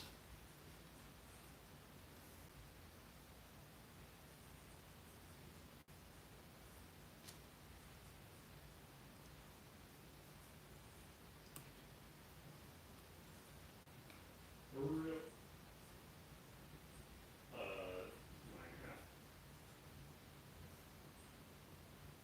We pick different directions. Nice. Excellent. So we can, you go to the right there, I'll go to the left. Ooh. Ow. Aaron, what should I snack on? More vanilla. Did you finish the yogurt? I did. Thank you for the yogurt. Do we have freezer space for ice cream, pork hog, and a whole We cheesecake? don't have much freezer space at this point. Oh, well, we have more than we used to, actually. Not bad. Are you still streaming here? Yes? Do you need me to stop?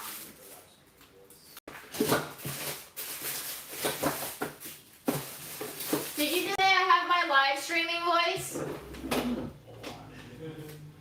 Aaron, What? did you just comment that I have my live streaming voice? You're using your live stream. I'm using my live streaming voice. Okay. What does my live streaming voice sound like? That's I told Jason a lot Wow. If you guys think I'm depressed now, Aaron just said that my live streaming voice is a lot cheerier.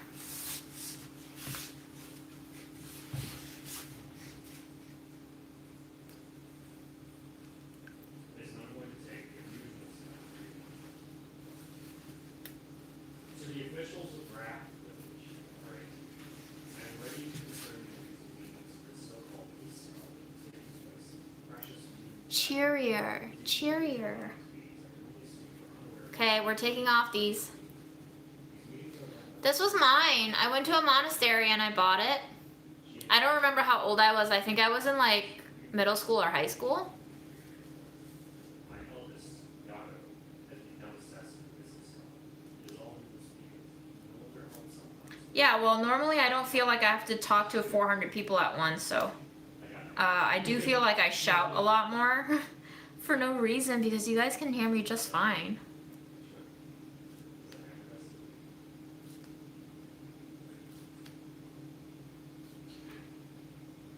Second floor of I'm like 5'3", 5'4". Average height.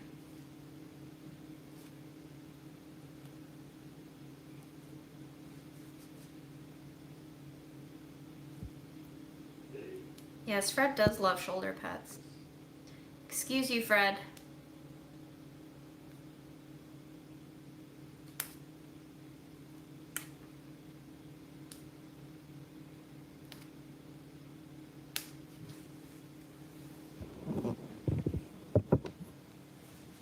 I was basically.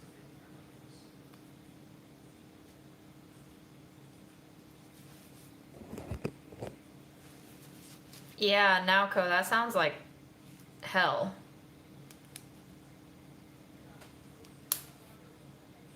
Yeah, it does.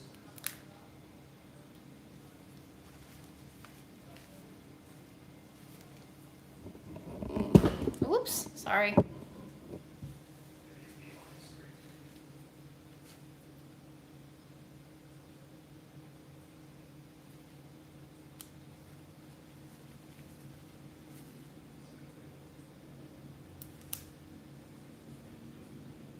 when I get fixed up.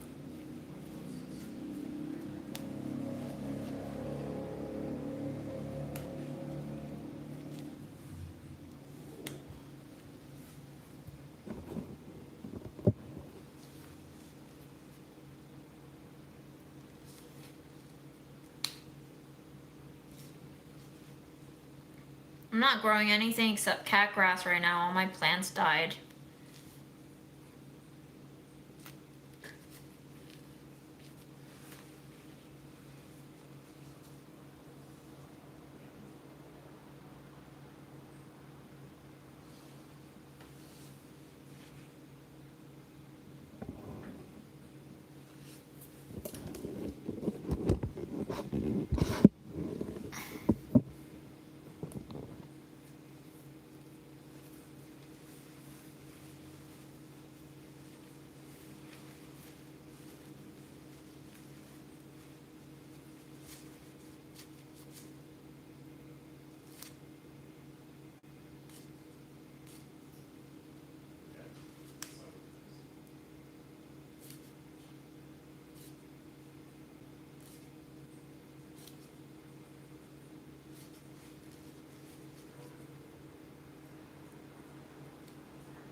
This is.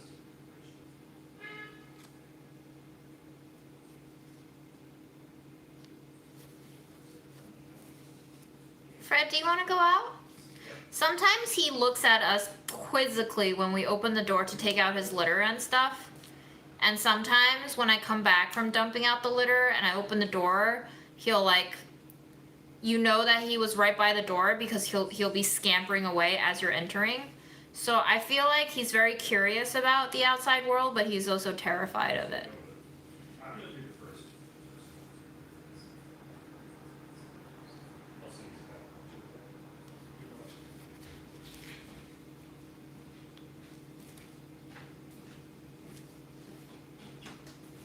Did you eat all my apples yet? I think so. Uh-oh. The ones you told me to eat. Were they good? Yes, delicious. Unfortunately, the only apples I've been able to get my hands on these last few weeks because of how crazy life has been is like Chinese market discount. Oh. Well, we got a roach with that one. Sorry, Fred, you can't use this one anymore. This one is trash. It's a tiny one, okay? It was like a rice grain roach. We've been having all kinds of insects in the past month. Maybe because I'm not cooking on the daily and I'm not doing my cleaning after every day, the roaches just find residue of all sorts.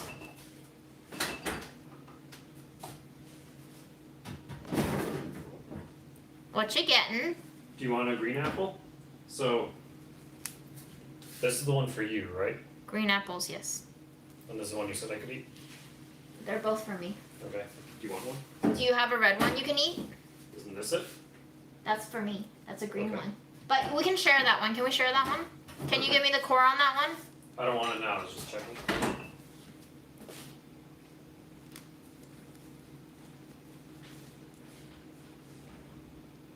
Aaron always says yes to whatever food I want to eat, but I almost always have contingencies on my permissions. So out of the two of us, I am definitely the bitch in the relationship, okay? Just so we're clear on that. Let there be no misunderstanding. Oh no, did I ruin the thread? Fuck me. Whatever. We're gonna ignore that mistake. Oh, Should I try it on? You can stare at Fred while I change. I don't think so. Alright, what's our plan here? We just first time.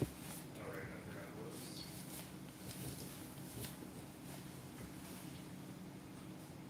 Yes. Tell me about it.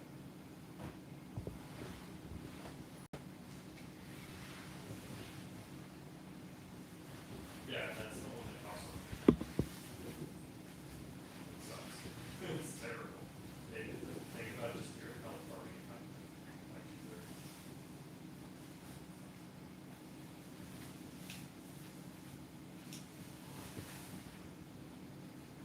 the parasite.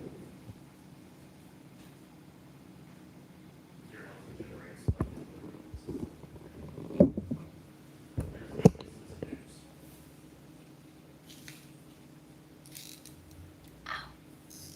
Ow.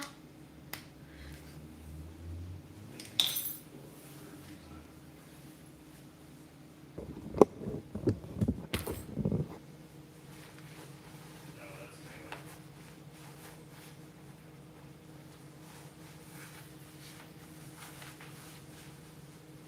Okay, yeah, that's. I always wonder if pets think we're weird for changing clothes.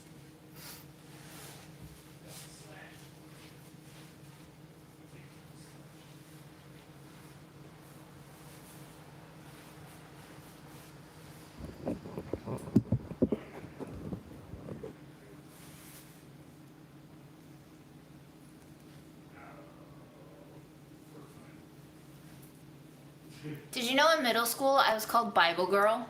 You rolled through that. Yeah, you rolled. You got out first. Oh.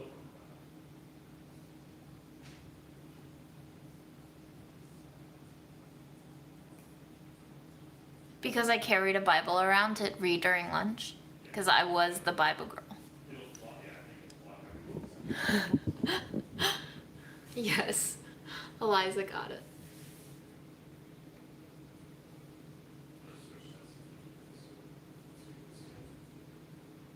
Very dumb. Very dumb.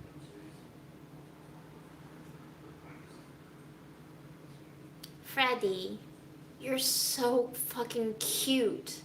God damn it, Fred. How did I get so lucky? How did I get so lucky? Fred, you can never die. You can never die. Yes. Yes. Yes. So like the way it explodes on the sphere shield, but the cloud was.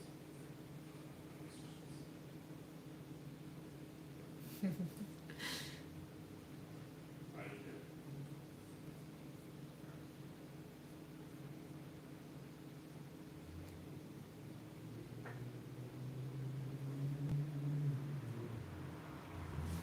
Do you remember the Bible? Yeah, I remember parts of the Bible. I don't remember all of it. I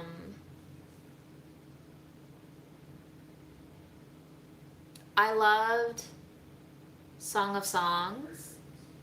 Hi, Freddie. Hello, my love. I thought Revelations was some fucking kick-ass shit. I don't remember what my favorite gospel was. They're all kind of the same, but they all have a little bit of a different voice. I feel like I went through a Mark phase. They like don't care that you're gold build stuff. I wasn't really bullied in school. I will say, like, you know, I had like friendly bullies who were like, "You're flat as a board," because I had no boobs. Still don't really have boobs, but more boobs than before. I was bullied in school when I was like a fob, you know, didn't speak. The fuck was that, bitch? Didn't really speak English, you know, got bullied for all the usual shit. But I had two ladies in elementary school who were angels. One was Samantha. Sam really took care of me like the way a bigger sister would. And then I think the other girl's name was Christine. Christine was just so sweet and nice in recess when we were outside in the yard and all the kids would just like ignore me. Christine would always make it a thing to come meet me in the middle of the playground where I would just be like lost and isolated. And she would just say, "Hello, how are you?" That's it, because I didn't really speak much English then, so she didn't really carry a conversation, but she almost always came up and said hi to me, and that just made me feel so much better that like somebody said hi to me. So be the Sam and Christines if you can. Thank you to all the Sams and Christines in the world.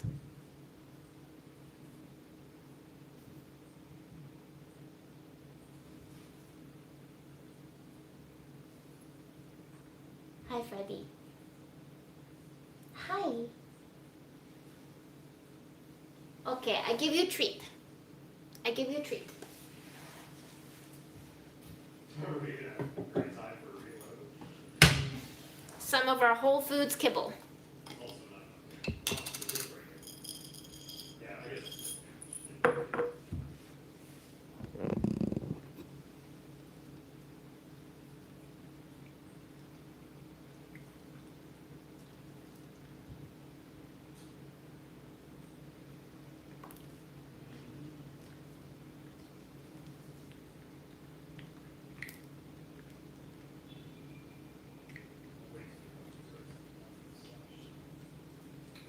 I don't have any affirmations.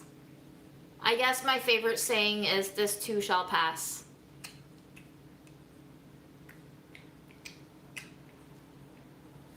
Why are you eating? He was starting to eat the thread on this. You little creep.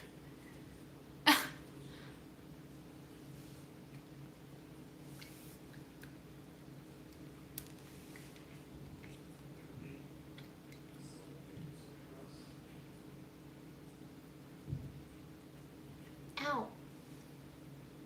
The 16 slash ever.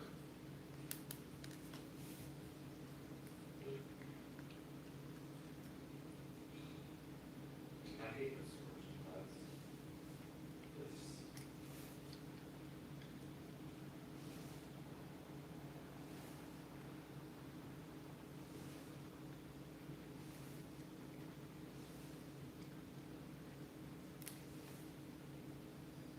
so guy on the right. Oh, entrails. Interesting. So pretty much we should always be looking at 15. Yeah, until. Oh. Sorry, I tried.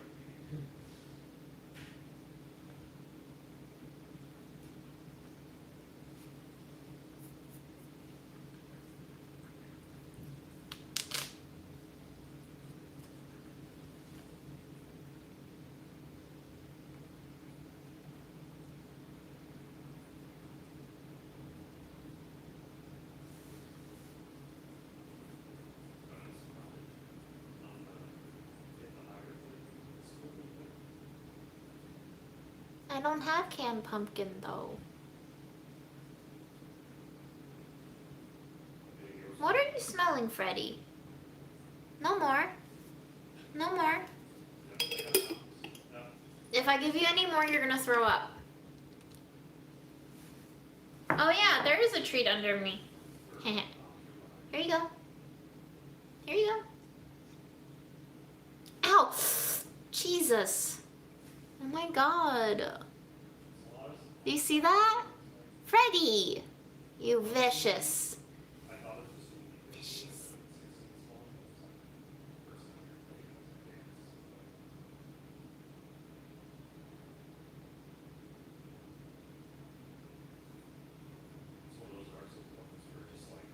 Linda, are you fighting with somebody? No fighting, please.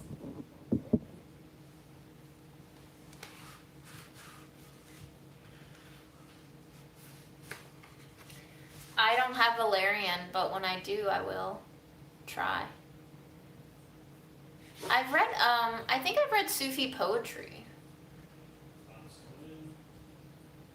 I think I read it as part of one of my religion classes. I don't remember the course name, but it was all about love and religion.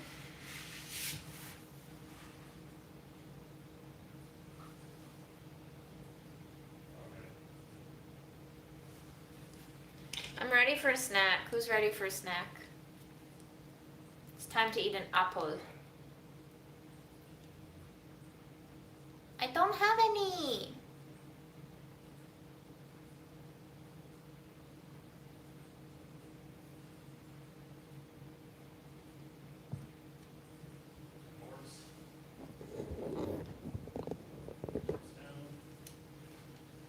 You're still hungry, Fred? But you just had din din. And treats.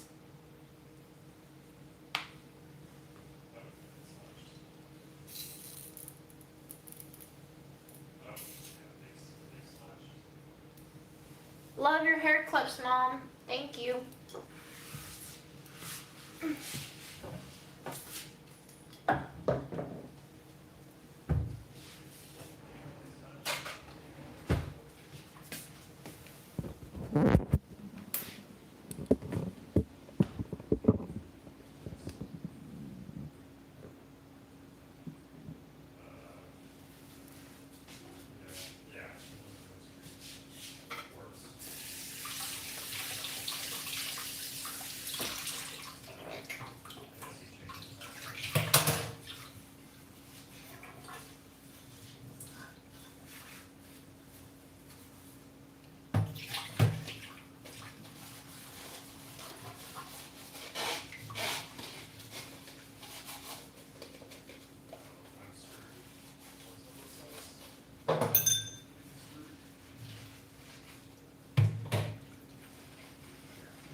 did you warm the sticky rice before eating it? Yeah, I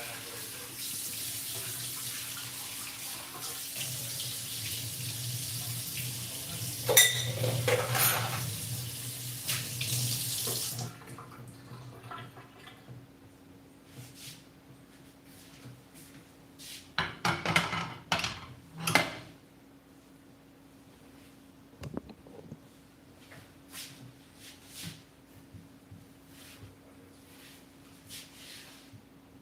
I look real prairie girl right now.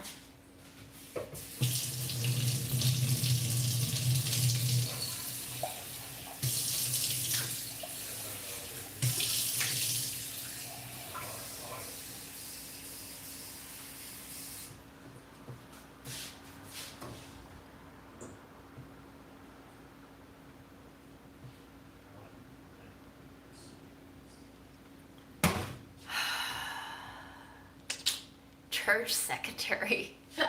Wow. I will never ever want that job, that's for sure.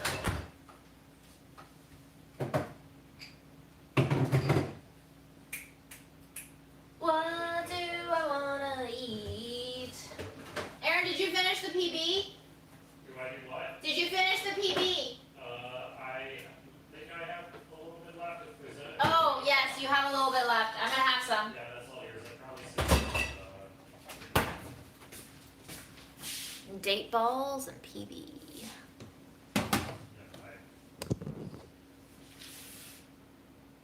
Look at that little creep. Look at that, meat.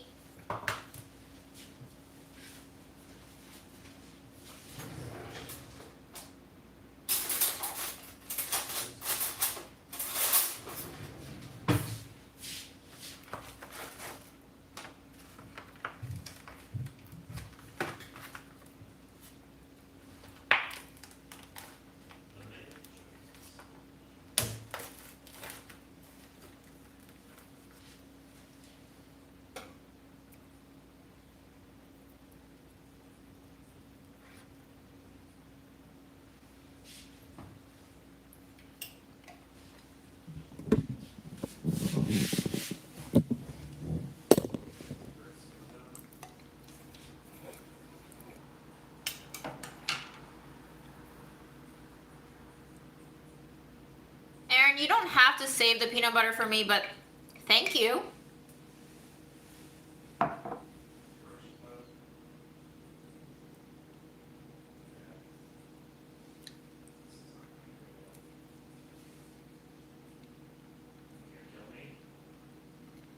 Just waiting for the day that Fred magically likes peanut butter.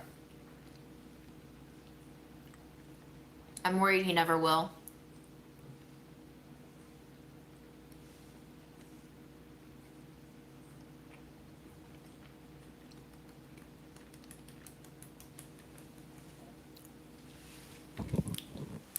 For everyone who went out and got Smuckers because of my video, do you actually like it?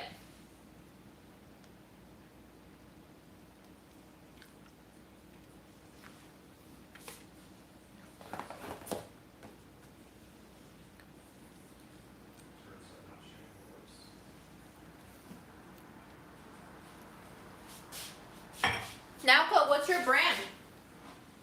What do you eat? I also like Santa Cruz more. I've come around to Jif, actually, this year.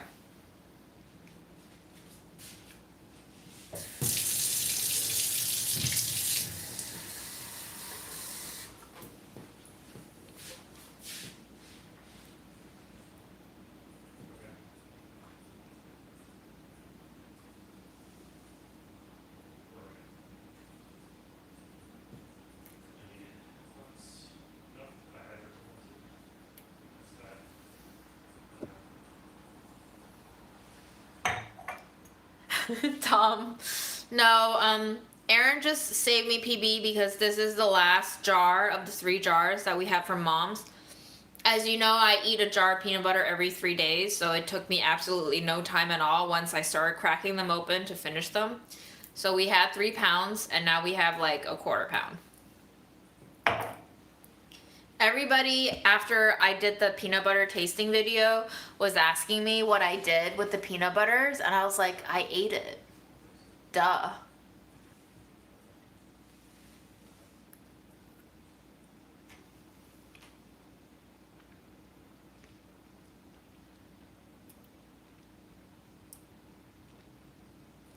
We only pretty much eat natural peanut butter only in this household. I always keep it in the fridge. I love cold peanut butter.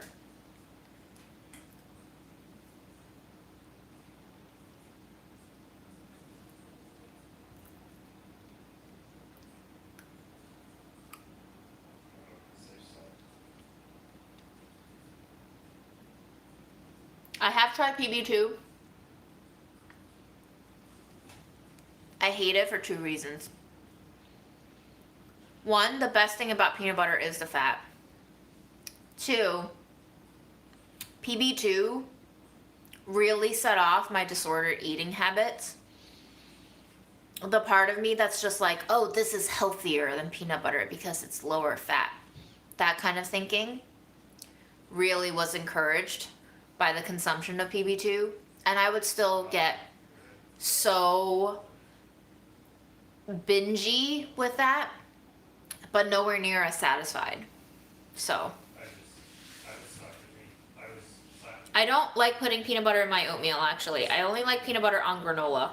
Dried oats, never on wet oats. Never on wet oats. Just doesn't taste good.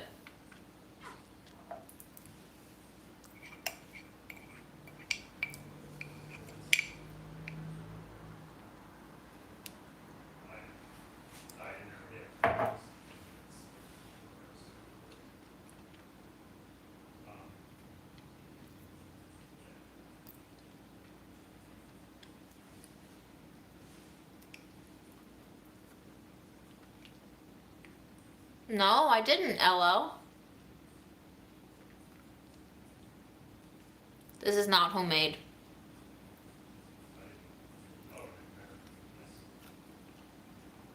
I don't make no-bake peanut butter cookies. I just eat oats, honey, and peanut butter, which I guess is deconstructed cookies. But is it a cookie if you don't bake it? I don't know. Comment below, do you think a no-bake cookie is still a cookie?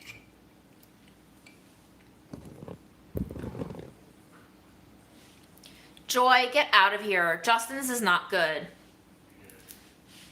Friendship broken over Justin's.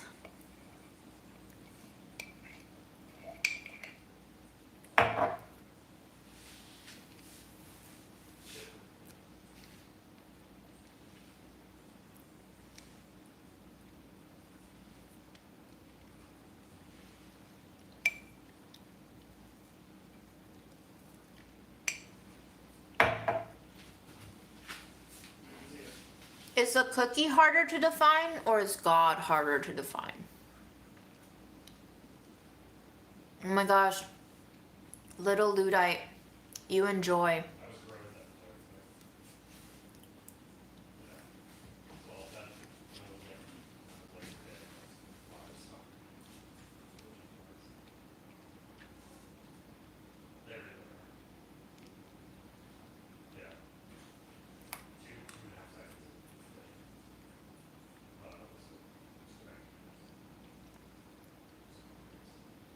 So why is God so hard to define?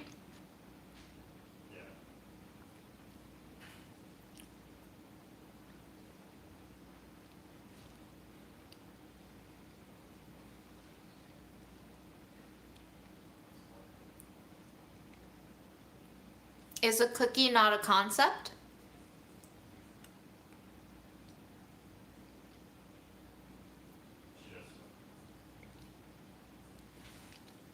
Is the concept of a cookie not man-made?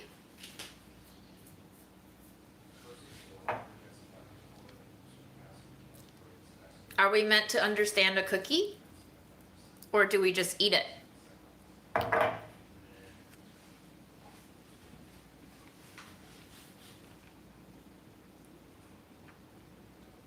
Is God not also a concept and a reality at the same time?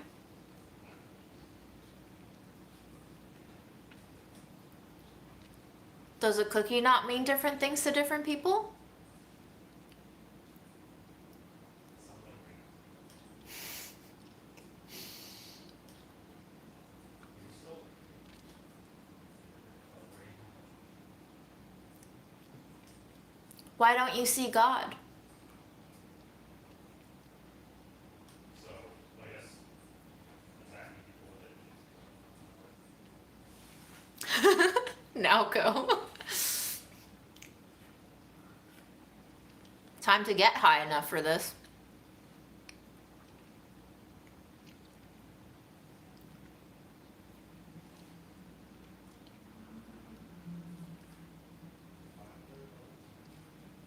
Shortbread is definitely a cookie. Just, I think it's such a it's so weird that crystals. Brandy, oh no.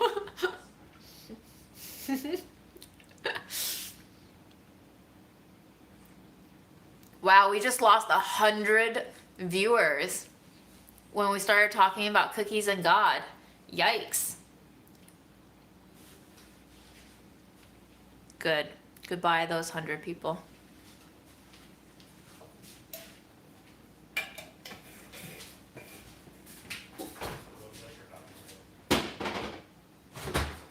What to eat next? What to eat next? Cheddar, Aaron, cheddar. That's I have missed this fridge. Yes. Ha. Ha.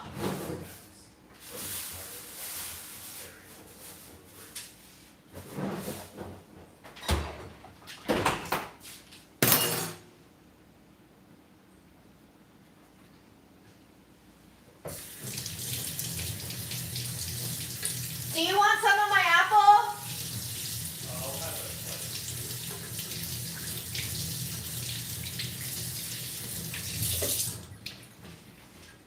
Look at this donut apple. This is a donut apple. Okay, is a Madeleine not just a muffin though?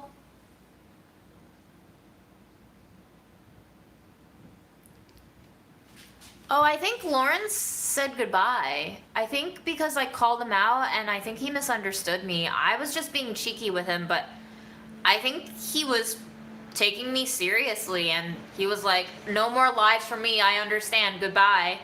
And I was like, oh, I liked having you. Sorry, I didn't mean for him to take me seriously. I figured by now y'all would understand my specific brand of sarcasm and humor, but I think some people just are on completely different wavelength.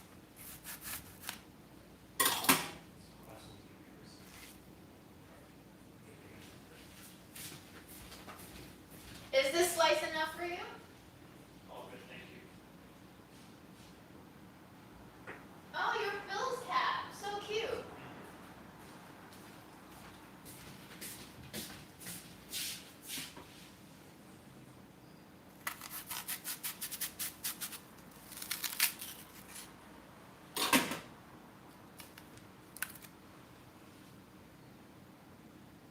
No, I will not, Angela. I don't like apples and peanut butter together.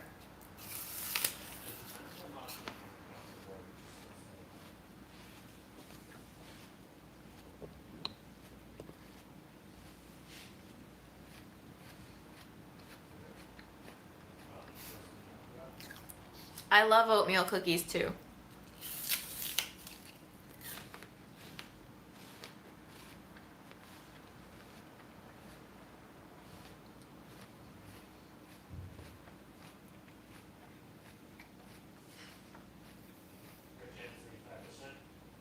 It tastes like the freshest Jelly Belly flavor.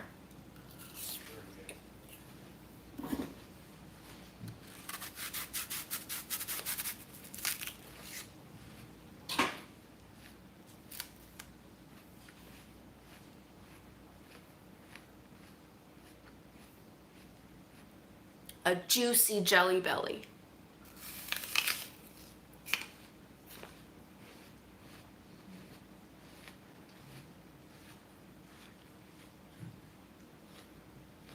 Ugh. I think I really fucked my back. Yikes.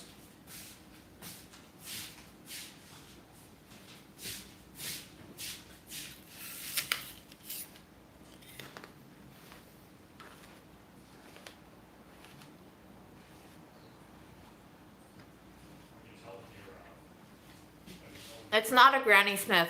I think it's more like a ginger gold. yeah, Kristen, did you not see my live cutting my own hair? you just get infected in Kayla, I like the way you think.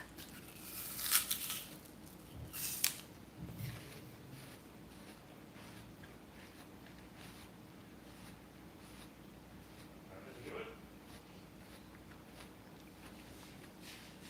It kind of breaks my heart because I get the vibe that like people would rather see me eat and not talk than to see me eat while talking about cookies and God. Like,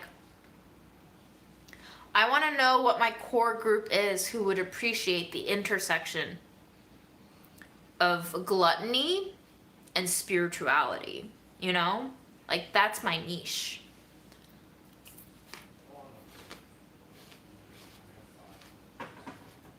Six. If I go for six,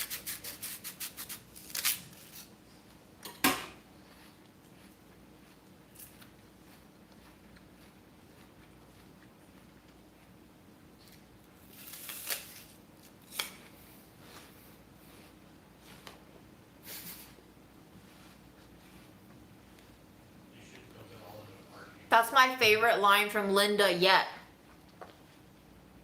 God is in the crisp.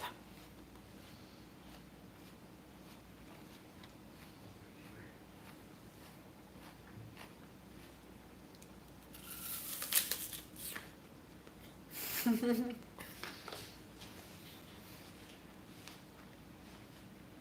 to reset, just so I can have zero points. It's fine, Joy. Somebody's got to eat the Justins. You know, we don't want him to feel left out.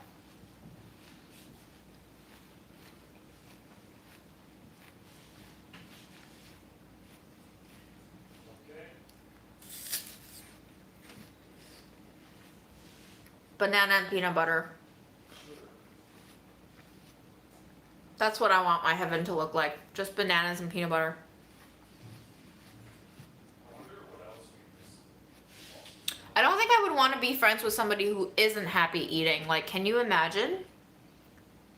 It would be really hard for me to hang out with them.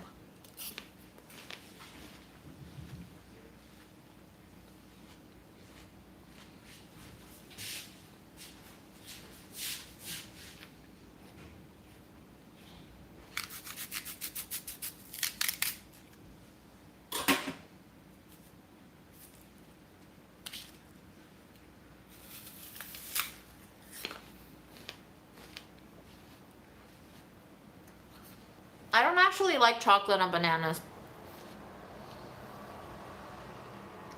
But chocolate on banana bread, yes.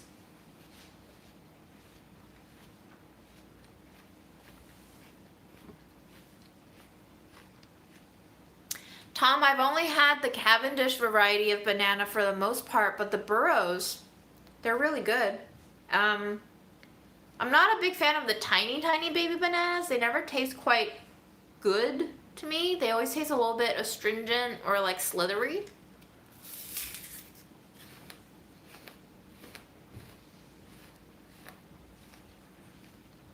Sherry, I don't know what you're asking. There are many other brands of peanut butter.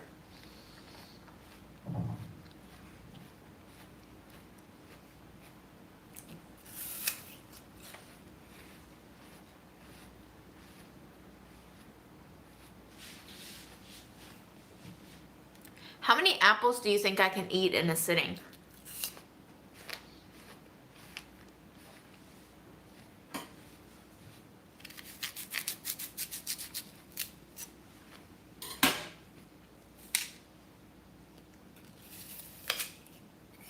How much is a bushel?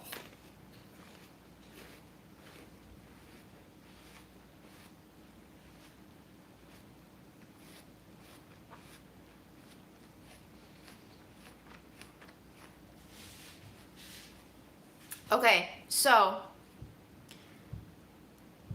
would you watch a video of me eating only apples? And how many days would it take for me to get sick of eating apples, do you think? If I could only eat apples. No peanut butter, no butter, no oats, just apple. Like straight, raw apple. No oils, nothing. No salad, nothing.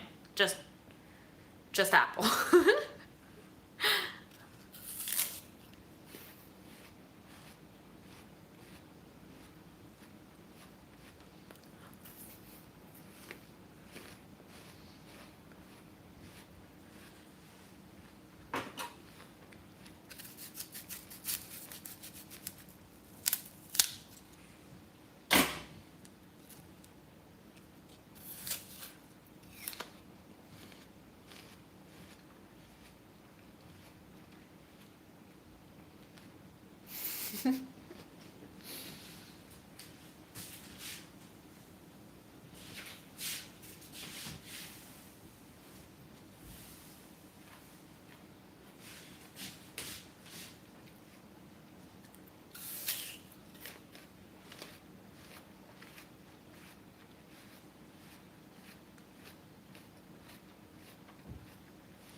Maybe next apple season, since I already pretty much missed most of this apple season, I can just eat a different kind of apple every day.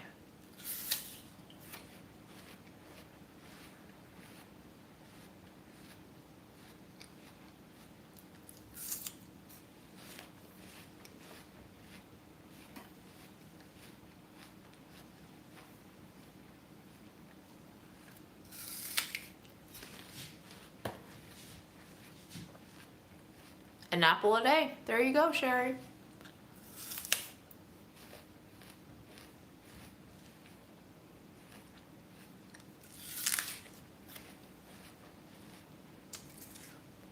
Well, if we actually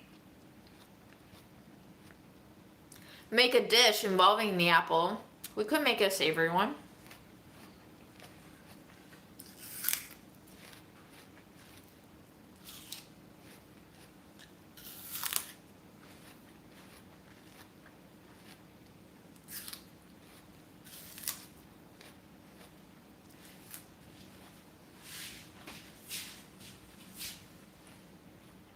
This apple had no seeds.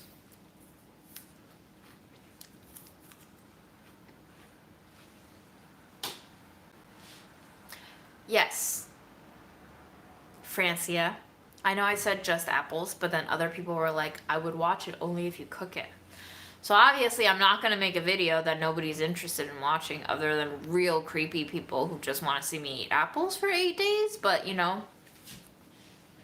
That's my prediction. After 8 days, I'm going to be like, get the fuck out of my face. Don't want to see another apple again.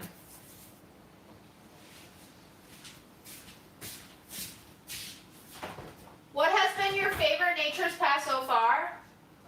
With the Nilla, crunchy Nilla.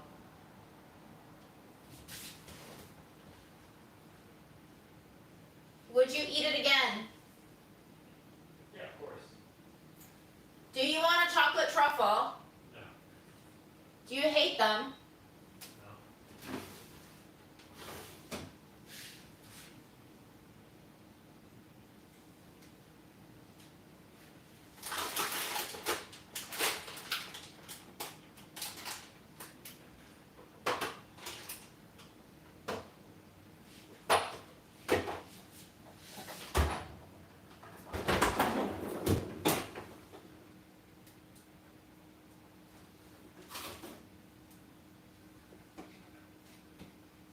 What is this?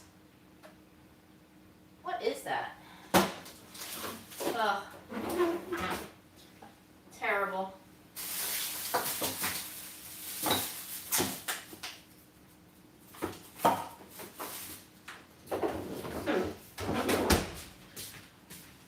really feel like cheese. Sorry. I'm just gonna eat some frozen pumpkin seeds.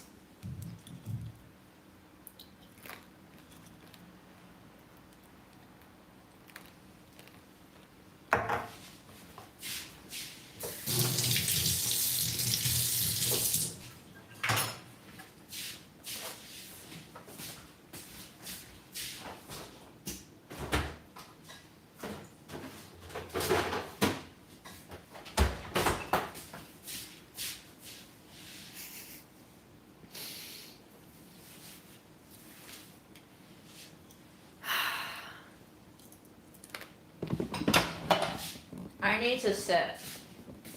My back is terrible.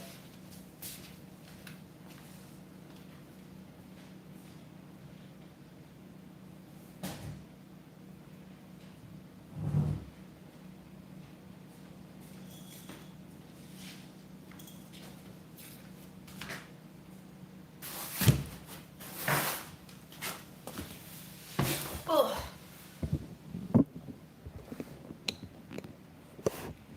Hello. Bye, Eliza. Wow, it's early on your coast. Have a good night. I have nothing to talk about anymore. I'm very, very, very tired.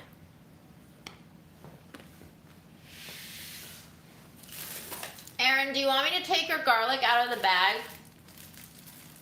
Doesn't matter. It might make it mold sometimes. I'll just leave it. You'll learn. Never do things for them. They will never learn. I haven't finished the 4 ice creams yet.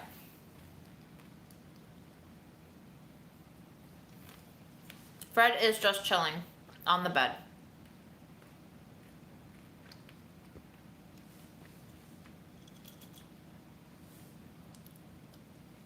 I have seen the movie Departures. Is that the Japanese movie?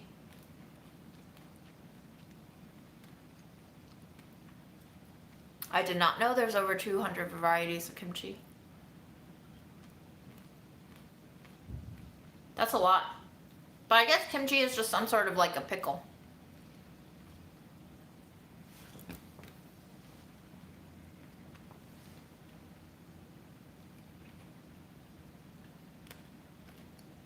Jenny Gammy, what is that thing that you're talking about?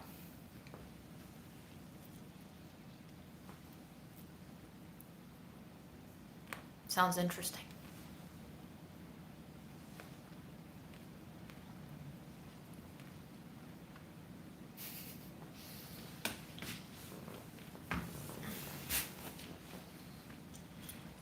How would I describe the taste of kimchi?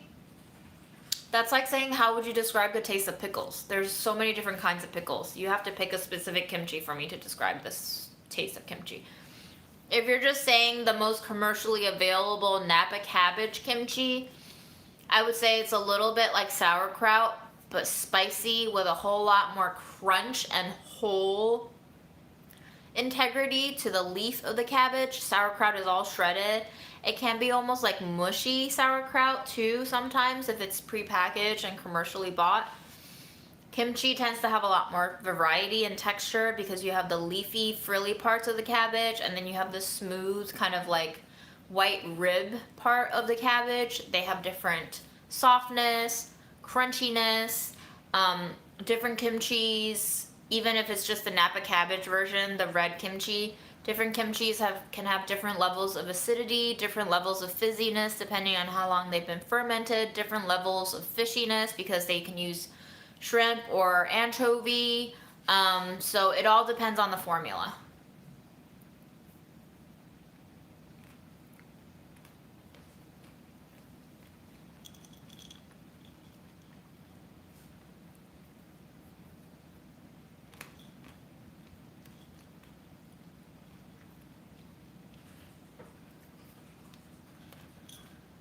Kimchi's really good stuff. Yeah, a lot of kimchi is not vegan.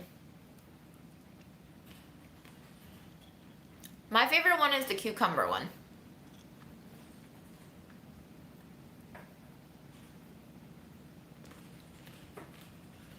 Kimchi can definitely be farty, especially if it has anything in the cruciferous family, which is cabbage, cauliflower. Is there cauliflower kimchi? Bok choy is a form of cabbage. Radish. Radish kimchi can be very farty, especially the homemade ones.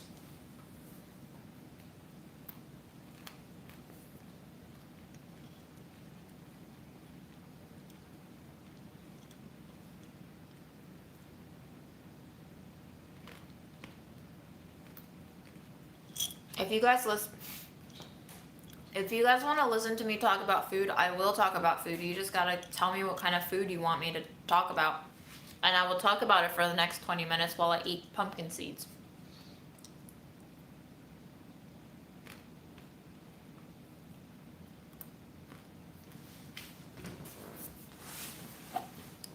What does the word kimchi literally translate as?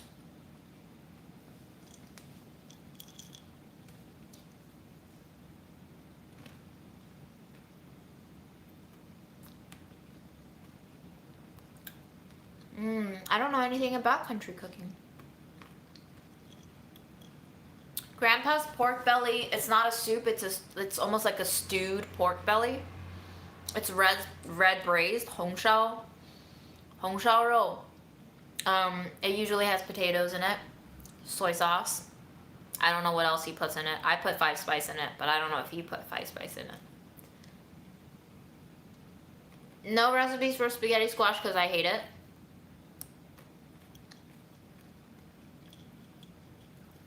I feel conflicted about beets. I think they're beautiful. I love cooking with them because I love the way they stain everything. But as far as taste, I feel like I only like beets with arugula, toasted nuts, and goat cheese.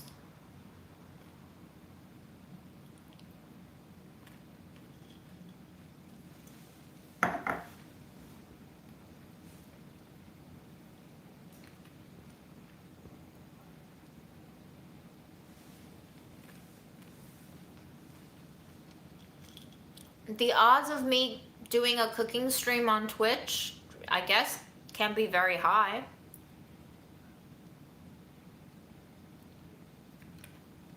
What would be the difference between doing a cooking stream here versus Twitch, though? You'd be making a lot more money on Twitch. How much more money? A lot. I don't know how much a lot is. I also feel like a lot of my YouTube audience will not follow me to Twitch. You know? Aaron is saying I would make a lot more money on Twitch because he's assuming that all 362 of you who are here now will follow me to Twitch. But I honestly think only about 80 of you will.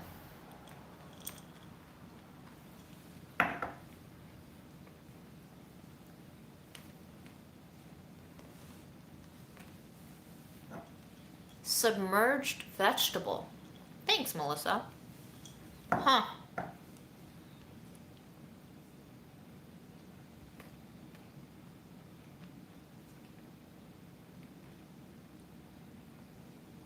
Why, Jasmine, there's millionaires in any industry. That doesn't mean that I will become one.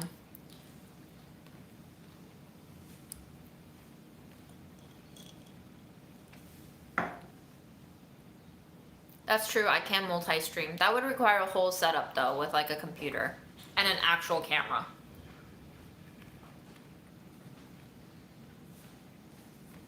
You don't have to use Twitch. The same way you watch YouTube, you just click into someone's URL and you will see their stream. You don't need to know how to use it. You might not be able to participate in chat unless you have an account there.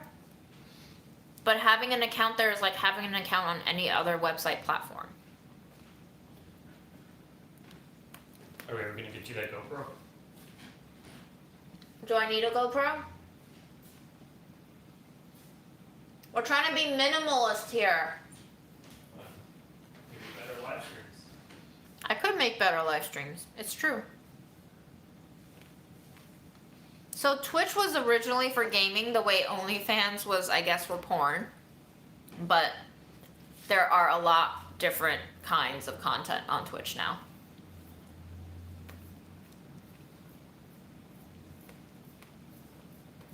Yes? Hello? Take a shower. You're gonna shower? Yes. Are you gonna be naked now? I can turn the camera away.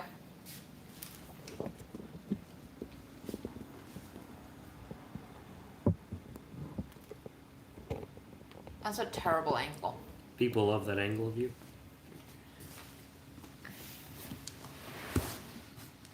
Hello.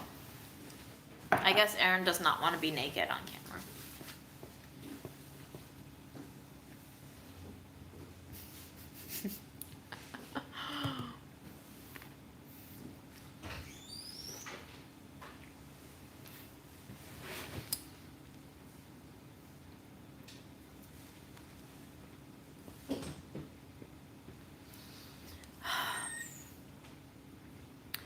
Imagining Mom's house empty and on the market is both giving me relief, comfort, and anxiety. I've never had this mix of feelings before.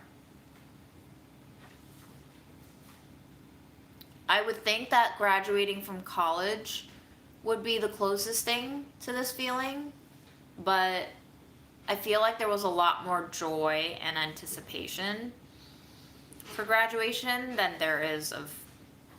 I think it's just because I know this process is going to be so drawn out. It's going to be at least 3 to 4 months before this house is off my hands, if I have luck on my side. And if I don't have luck on my side, it could be a whole year or more.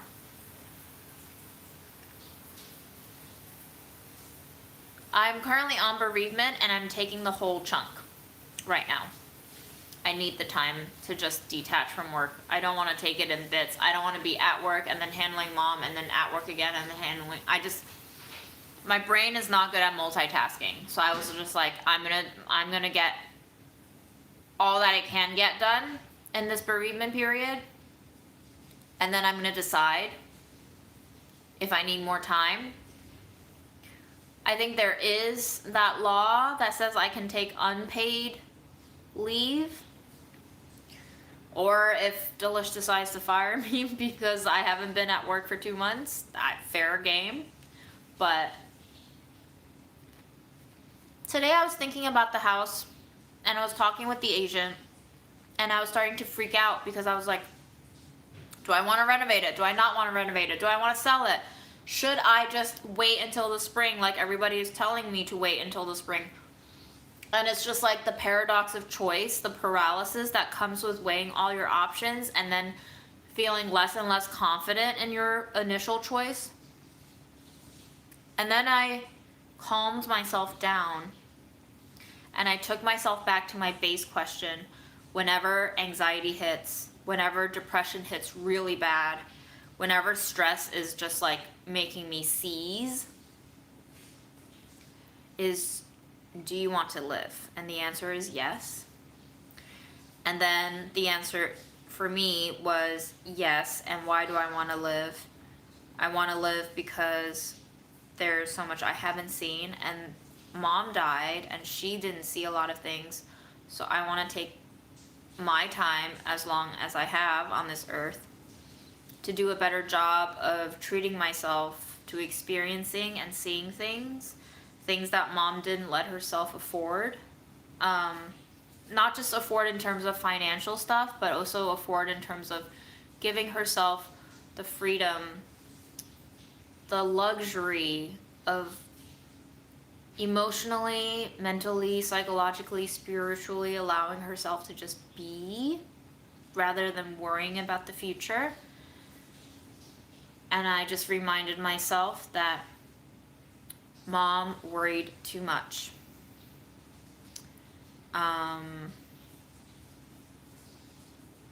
So I need to stop worrying. And I just took myself to my next practice. After I asked myself the question of, do you want to live? And answering whatever follow-ups pop into my head, my second practice for myself on those really bad times is imagining myself in a worst case scenario.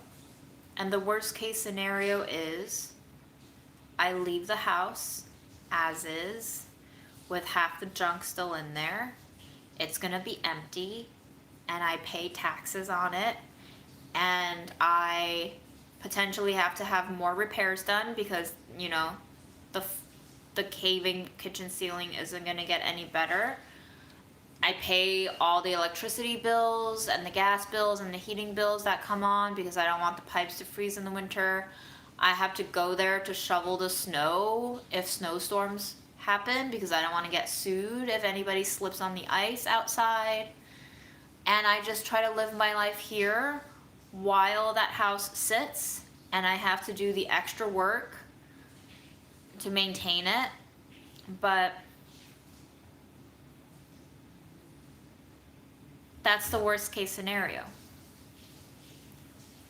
That's the worst case scenario, and it's not that bad. If I let go of all the anxiety that comes with the societal pressure of trying to maximize profit, trying to maximize time, trying to maximize productivity, it's not that big of a deal. It is all of these societal restrictions and rules that we've been trained to play by that kill me. So,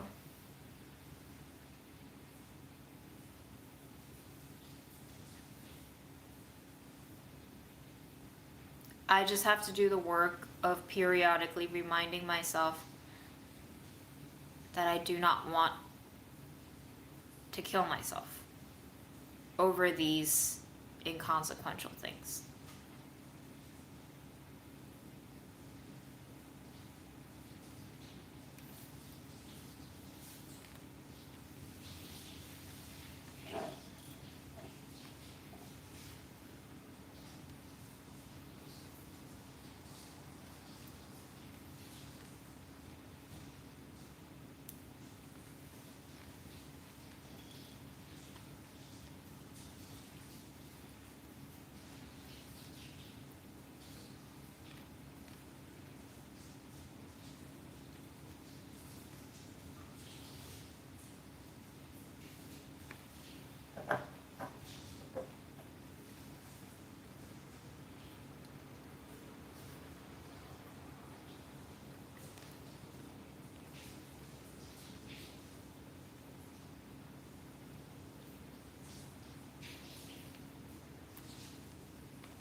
The worst thing that can happen is I step outside of this house and I slip on the stairs and I crack my head open and I die.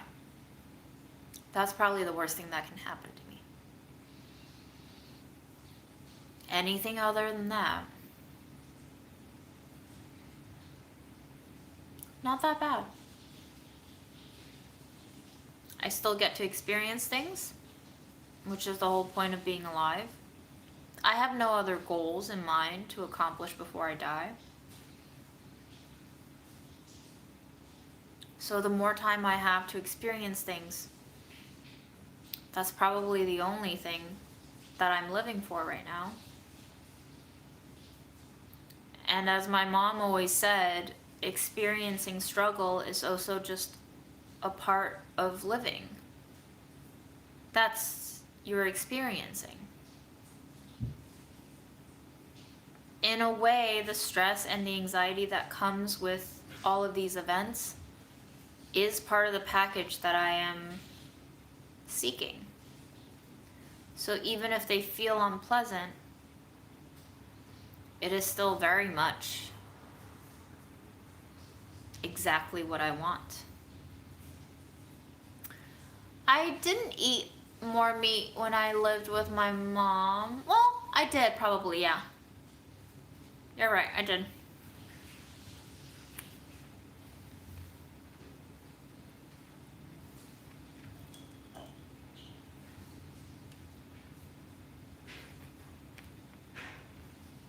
I think part of what really paralyzes me is I don't know what I want. About mom stuff, about the house, but in general about life. That's what causes anxiety, really, is when you don't know what you want.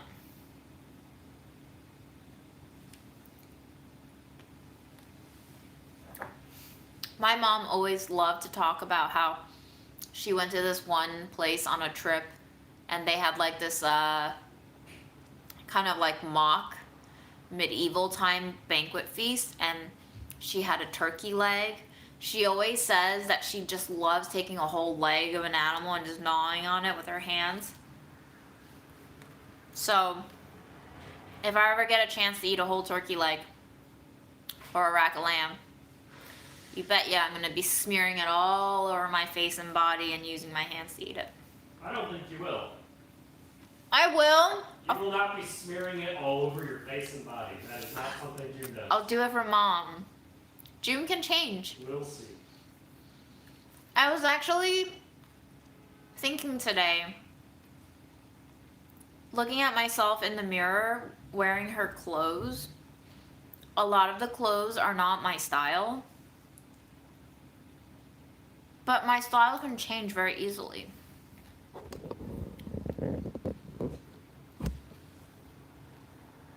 And when I change my style, that also kind of changes my personality a bit. So we can change very easily.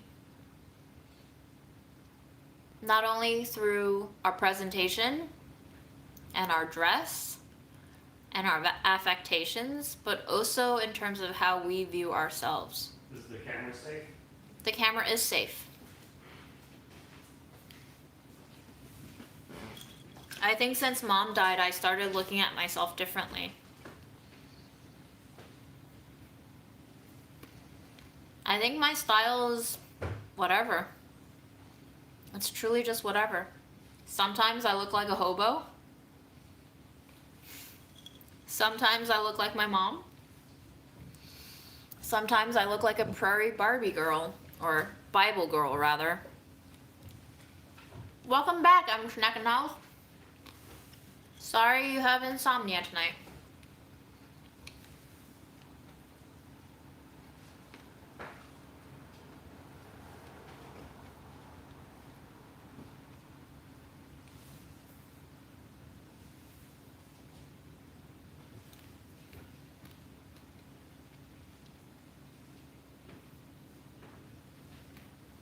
I used to watch Best Dressed on YouTube before she blew up. And then I stopped watching.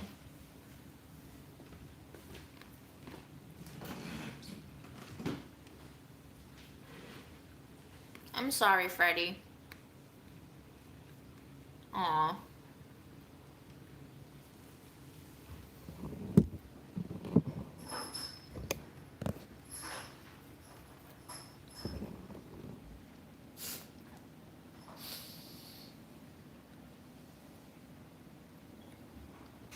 What is she doing? She's not uploading anymore?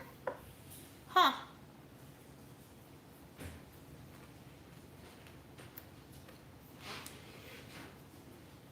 Wow, it's already midnight.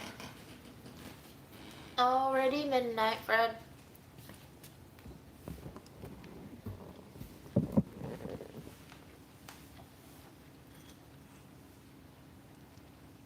She got a stalker? Damn.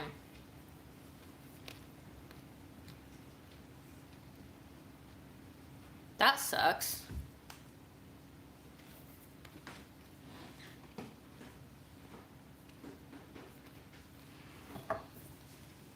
Can I just ask why it is such a thing to not sell houses in the winter and to always aim for spring and summer and fall to sell and buy and rent?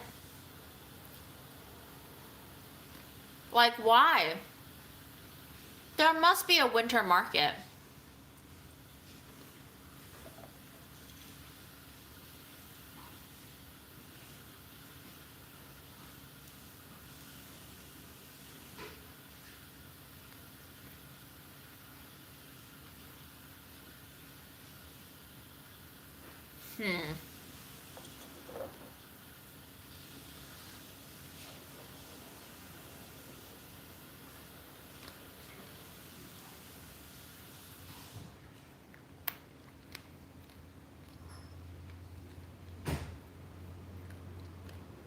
You know, I'm starting to realize we're really predictable people.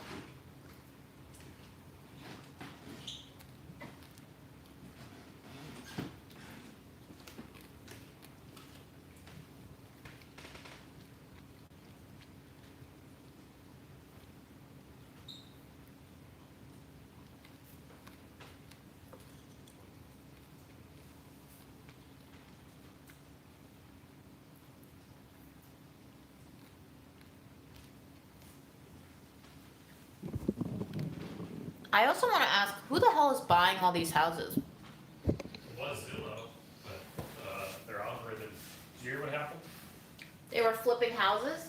Yeah, and their algorithm bought too many houses. The algorithm, they basically let a computer buy houses for them. Why? Because Oh, so how? They thought they could automate everything. So they were just a huge corporation that was already dealing in real Well, it was all estate? private equity money.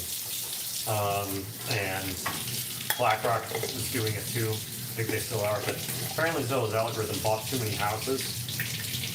So they're now like dumping them, trying to sell them to. I don't know much more than that. So are they gonna fuck me up? I didn't really give much of a shit.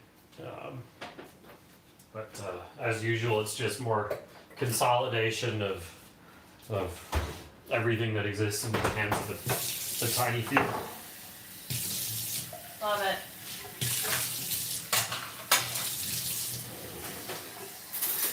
Are you going to sleep?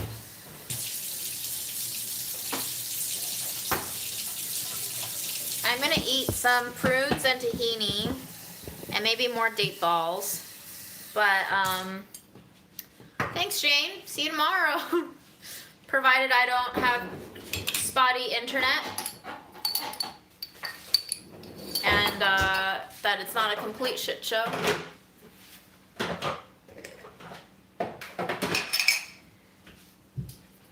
Ooh, a Fred fur in my jam. Yum. Sorry, I took up all of your space. Do you like not having me here? In some ways, in other ways I don't. It's trade-offs to everything. Would you prefer to be alone in here? No, I like your company sometimes. Sometimes. That's the key word, guys. Sometimes.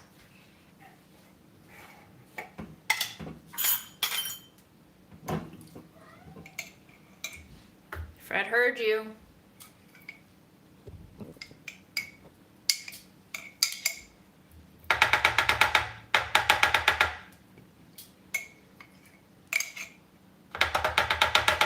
Oh my god.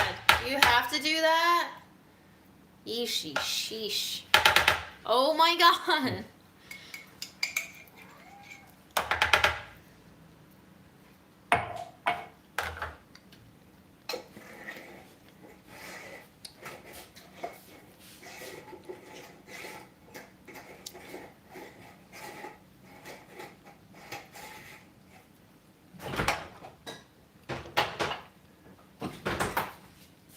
You can make up all the crazy stories you want, but Fred was a stray, so he got trap, neuter, released.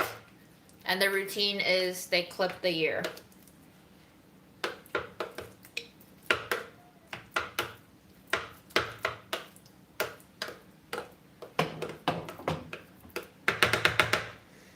My dude. Are you gonna feed him some? No? Won't he be sad though? Yep. And you're okay with making him sad? I'm sad sometimes too. That's, And then you feed yourself. I'm not usually sad because I don't have food. That's, Right. But you have other ways That's of the bottom. comforting yourself. He doesn't. Okay, you give him snacks.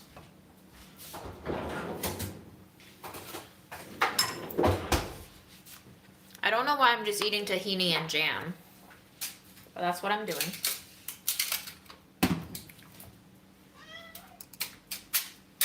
That was such a good meow, Freddy.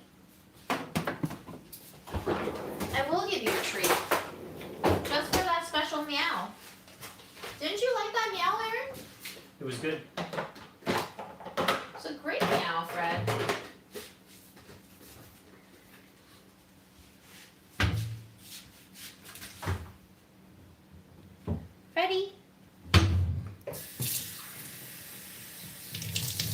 claws? Yes. Yes, when he sees greenies, the claws come out. Back pillow. Thank you. Saw that. Why do you keep knocking it under my foot, Fred? What, the greenie? Yeah, He just dropped it. You dropped the greenie, Fred. It's You- there. He lost it. He can't find it because he's the dumbest cat in the world. Oh my god, Fred. Baby. It's right there. I only stepped on it a few times. It's right here.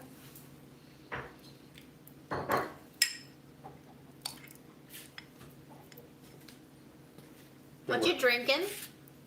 Diplomatico Manchuano. Oh. I used that in the Bananas Foster video. Excellent.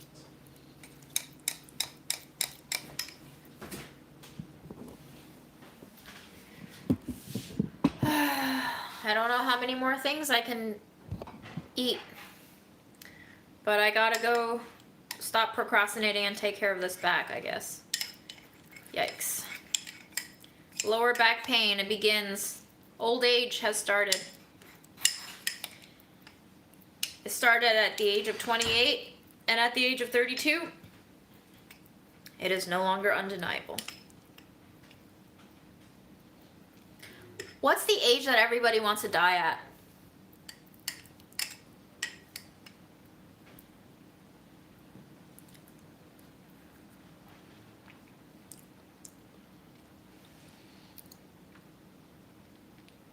Thank you, Jenny. 40? Damn.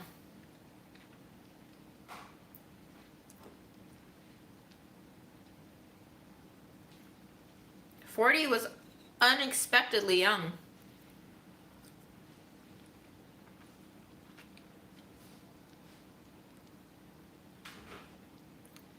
My god, Naoko. What's happening?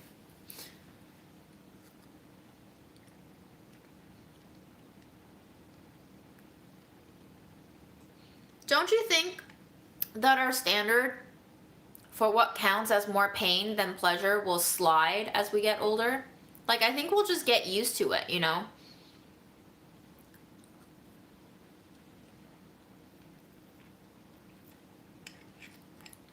Pretty sure Grandma has told me several times she wants to die, but then when I actually present her with,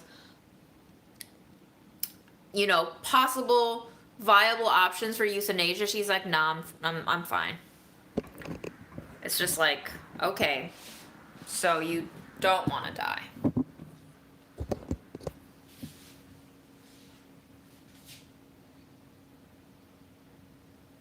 I definitely don't want to live forever. Living forever sounds like a curse.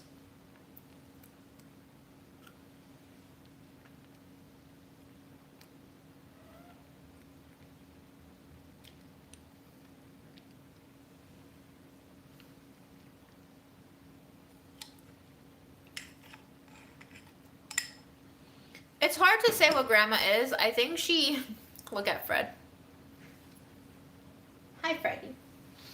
I think she was once labeled a Christian, but you know, in China, the state is always before God, so she's Christian. After Mom died, she's like, I don't believe in any God, because what God would do this? You know that common refrain.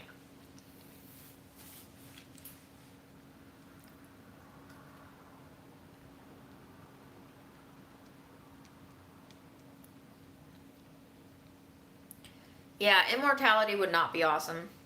Yet another reason why I don't really want to believe in the afterlife. Because, y'all, I'm tired.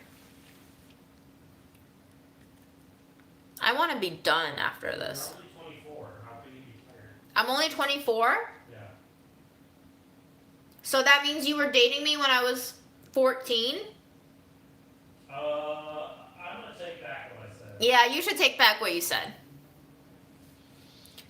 What I loved most about my mom was how funny she was, because she was a little dum-dum. She was so pure. She saw the world in black and white. And sometimes you could see that kind of simple mind of hers be real adorable. But it's also kind of what killed her. Yes, Fred?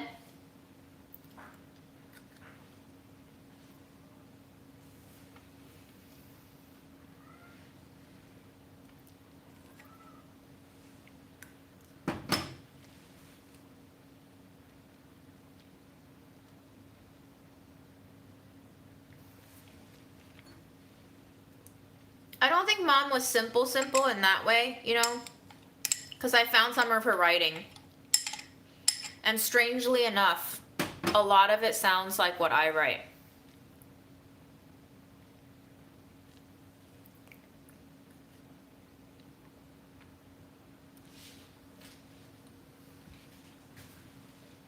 I think Mom had a lot of expectations for the world.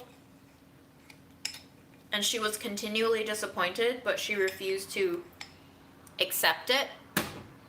She always wanted the world to be better than what it was. And in trying to affect that change to make the world better, she really just burned herself out.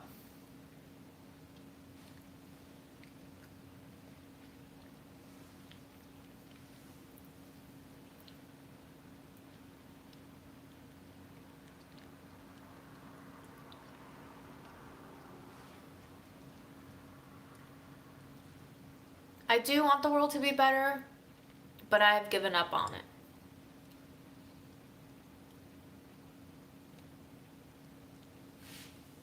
Christian, you weren't here for the shredding live, were you?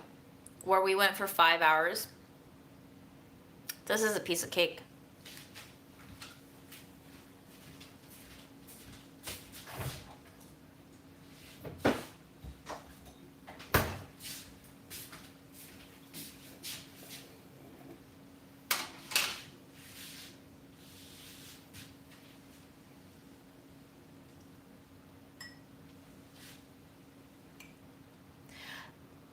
I shredded 2 hours more by hand today. My life has been a never-ending episode of shredding.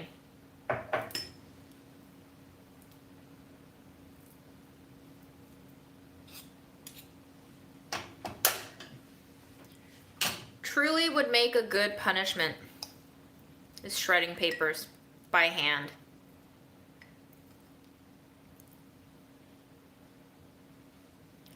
I've really given up on the world getting better because I think I see the bigger picture now. There's a limit to our abilities, despite our perceived intelligence. Unfortunately, because our species has not come to realize our mortality and embrace it for what it is, we will always be missing the bigger picture, and we will always be chasing after myopic goals, which makes it really hard for us to be good. Because good is the ultimate abstraction that you can only achieve when you don't believe in yourself as an entity.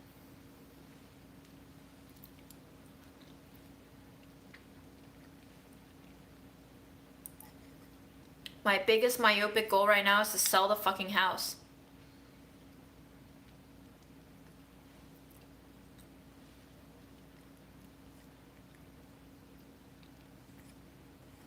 Yes, I still have 2 phones.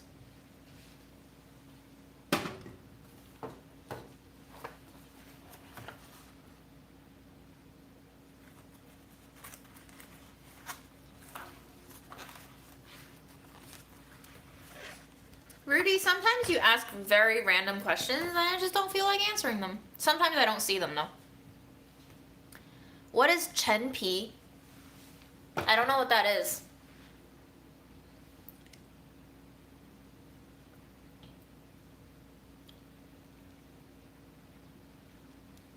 I don't have hope that those who survive will make a better society.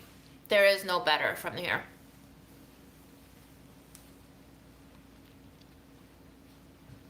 Oh, I never used dried mandarin peel. Sorry, I'm not Chinese enough for that ingredient.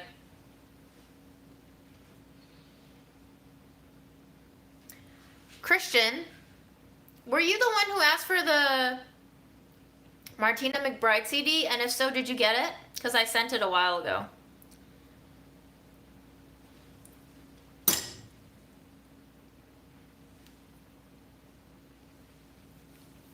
Woohoo!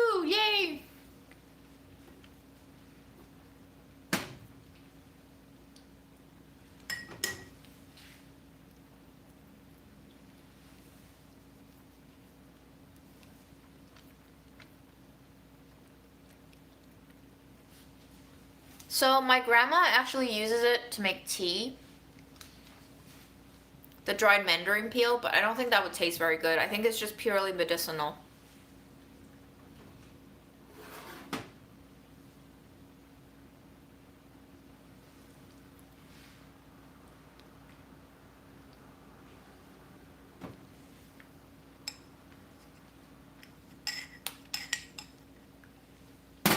If you're watching this live and you asked me to send you something and you got it, I would love if you could tell me via email or Instagram that you got it. Dude, have you noticed he does a lot fewer, like, with his tooth out thing? What? Have you noticed that Fred does a lot fewer asymmetrical mouth with the tooth out thing?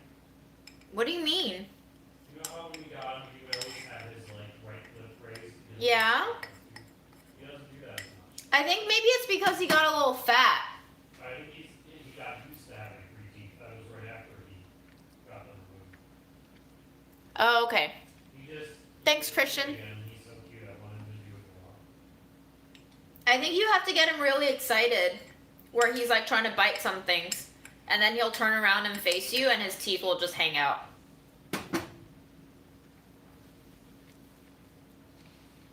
I don't think our species can learn. I think we are destined to repeat our fatal mistakes forever.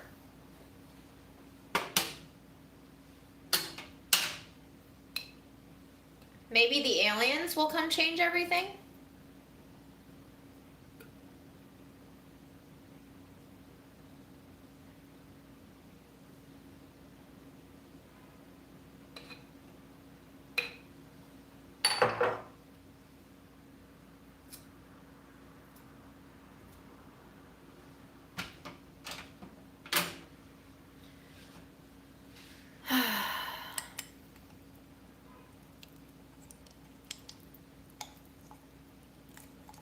We definitely do need aliens, guys. I don't think we can change our on our own.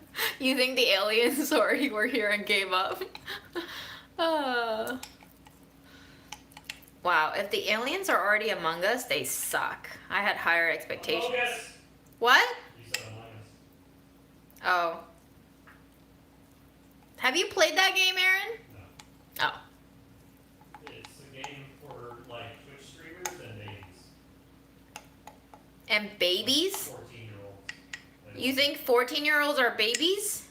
You know what I mean.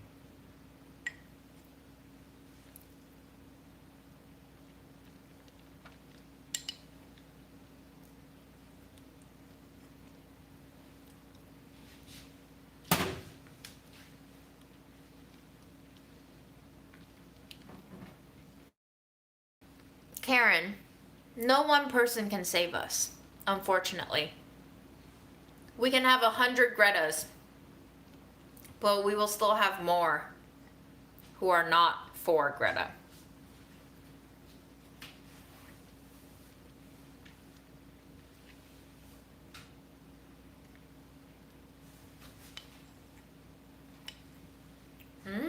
Apricot and tahini, guys. It works. No, wait, this is peach. Peach and tahini kind of works too, but I think apricot will work better.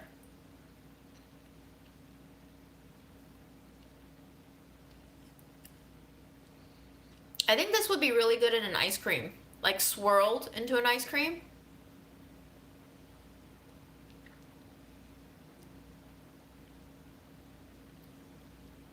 Aaron, have you played 7 Days to Die? No. Have you heard about it? Yes, I don't really know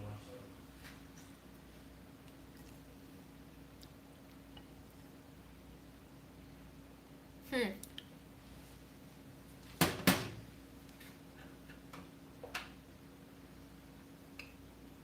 Sounds like an interesting game.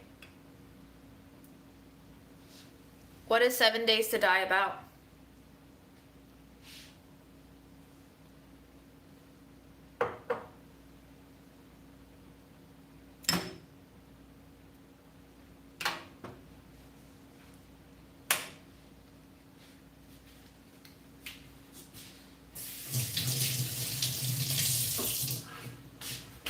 said he's heard of it, but he's not played it.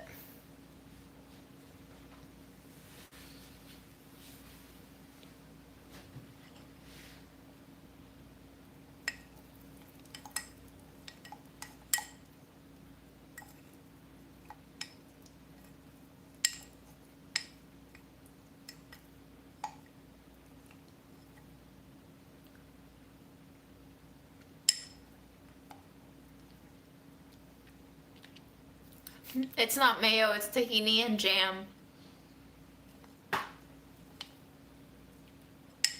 I'm just eating straight up fat and sugar right now. It's delightful.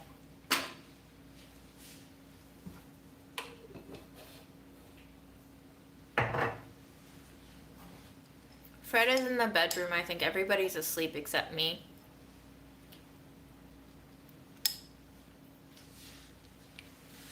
Have you guys ever seen Swedish Mealtime? The guy always eats a spoonful of mayo before the actual recipe. I used to love that channel.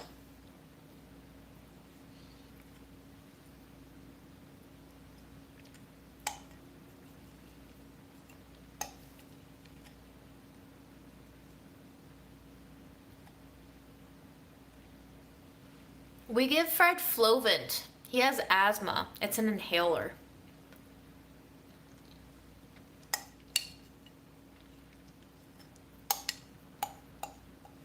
I think my favorite comfort food meals is what you see me eat on the streams.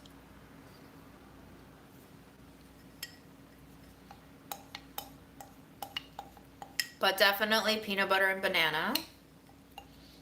A lot of junk food like chips. Lentils.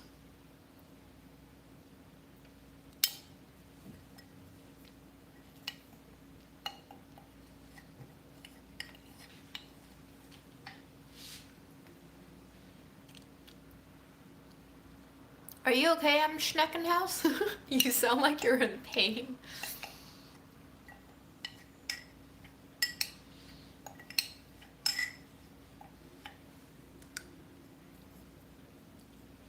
It's the same Flovent.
It's official, y'all. More people want to see me eat jam and tahini rather than listen to story time about the Tiananmen Square massacre.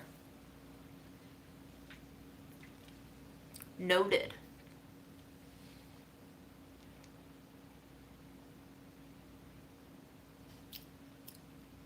Wow. It's thick.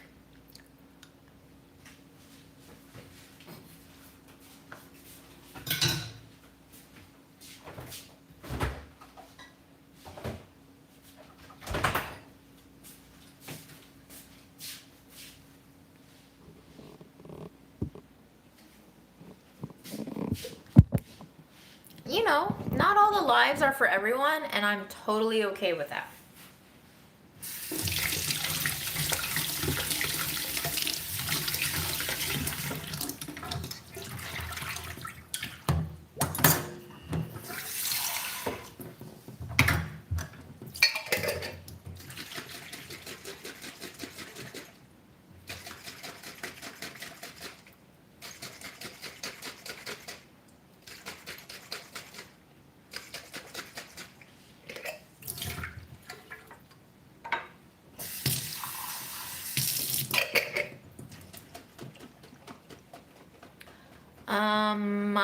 really listen to Travis Scott. But you guys can talk about that concert if you want.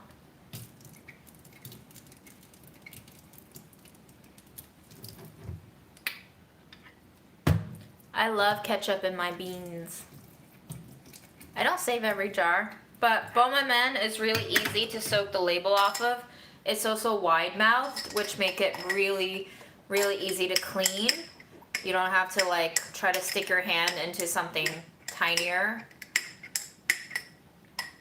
And it's just pretty. It's a pretty jar. So Bon Maman jars are always worth saving.